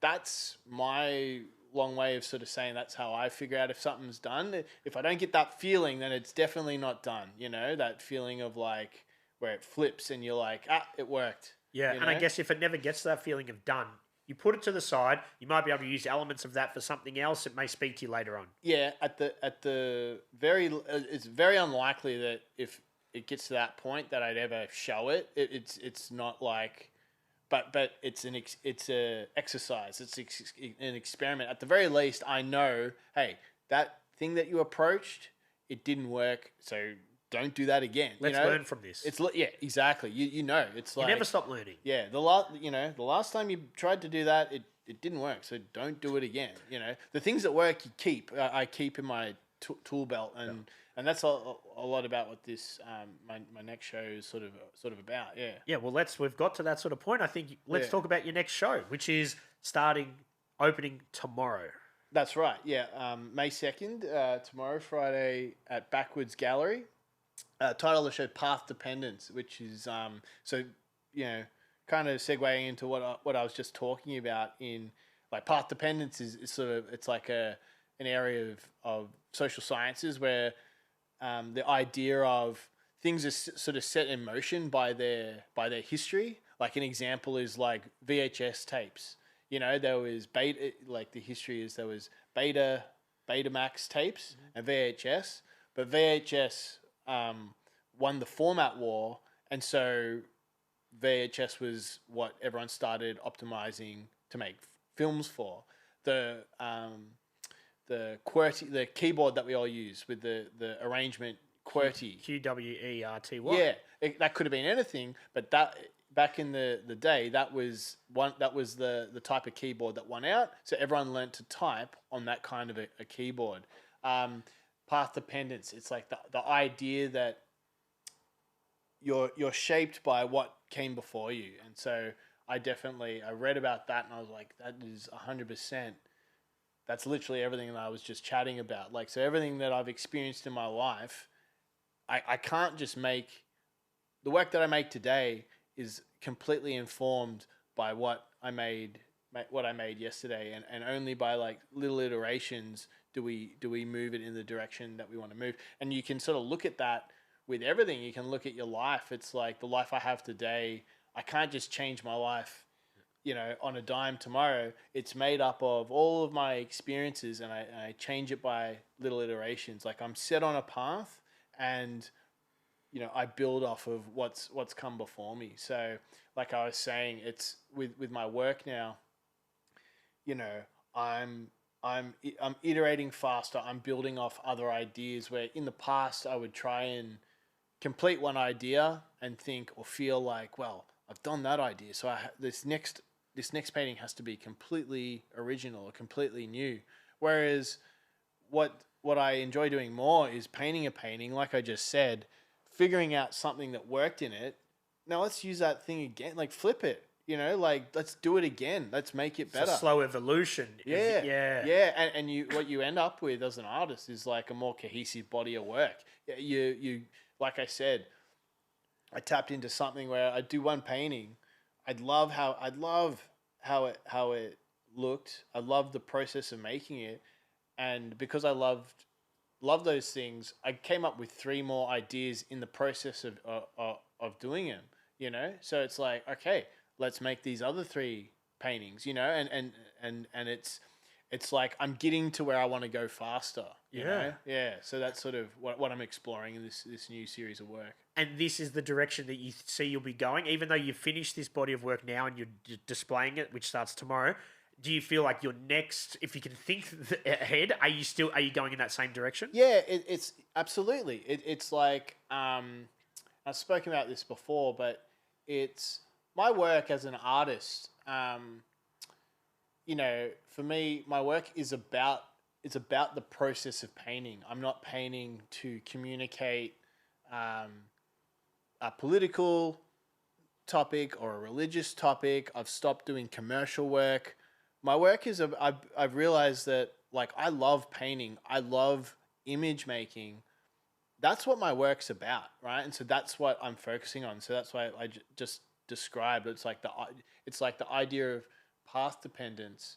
It's like it's a little meta, but it's like I paint these paintings because I love them, because they excite me, and like that's what I want to share with people. That's why I do it. I don't have like a secondary message or thing that I want to explore like other artists do, and that's great. Like I love consuming that kind of art as well. But for me, over time, I've accepted that my practice is about and my pursuit of art is about art itself, is about image making. Even taking it all the way back, man, to that teacher who was criticizing or questioning me for drawing that picture when I was supposed to be writing. It's asking myself the question: why do I draw? Why did I want to draw? Why do I have this? Why am I pulled towards image making? Why do I love it so much? That's what I'm exploring with it, and that's the start of your path.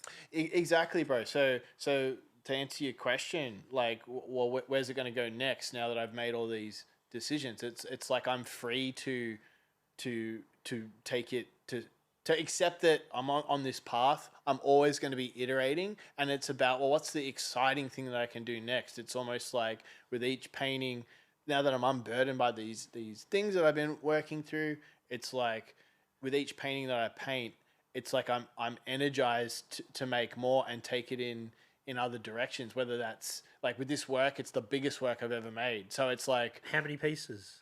Oh, good question. I think like 16 or 17, but a couple of big ones in there, which it's like and those are the sorts of things that I'm thinking about for next time. It's like, what I've got these ideas. What will they look like like they look like this on a little canvas, right? What will they look like on a massive canvas? What can I, it's for me, it's all about out of myself, getting that, what I was just talking about with that 70-80% thing where it flips and I go, aha, it works. I did it. That feeling, that aha feeling, right? That I get when I paint it,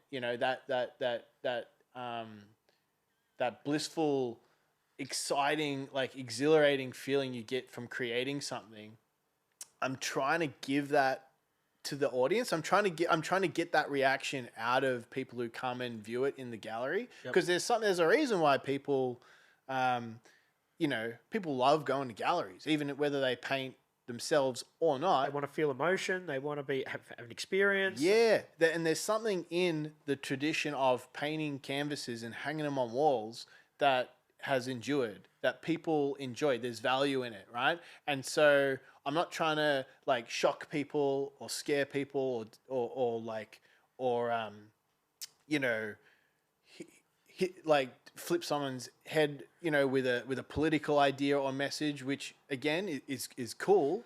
That's not what I'm trying to do. I'm trying to give people. I'm trying to make what I want to see in the world and get that response out of myself, that aha response, and give that to an audience, and that's my audience. If I can give that experience to a stranger or to someone who's come to see my work, well, I've connected with them. I've expressed myself as an artist, and that's basically what I'm trying to do. And it sounds like you're in a pretty enthusiastic and good spot in your whole art career here, and it's been really cool to have a chat. And it seems like, you've only got some more exciting things. I feel like you've already got in your head what the next show is going to look like. Yeah, bro. It's yeah. I'm blessed. Yeah. Do you want to tell people where it's Backwoods Gallery, which will be on from May 2 to when? Yeah, for the month of May. Wraps up at the end, I believe, on the 28th of May. 25 Easy Street in Collingwood. Openings tomorrow. Great gallery. Yeah, awesome gallery.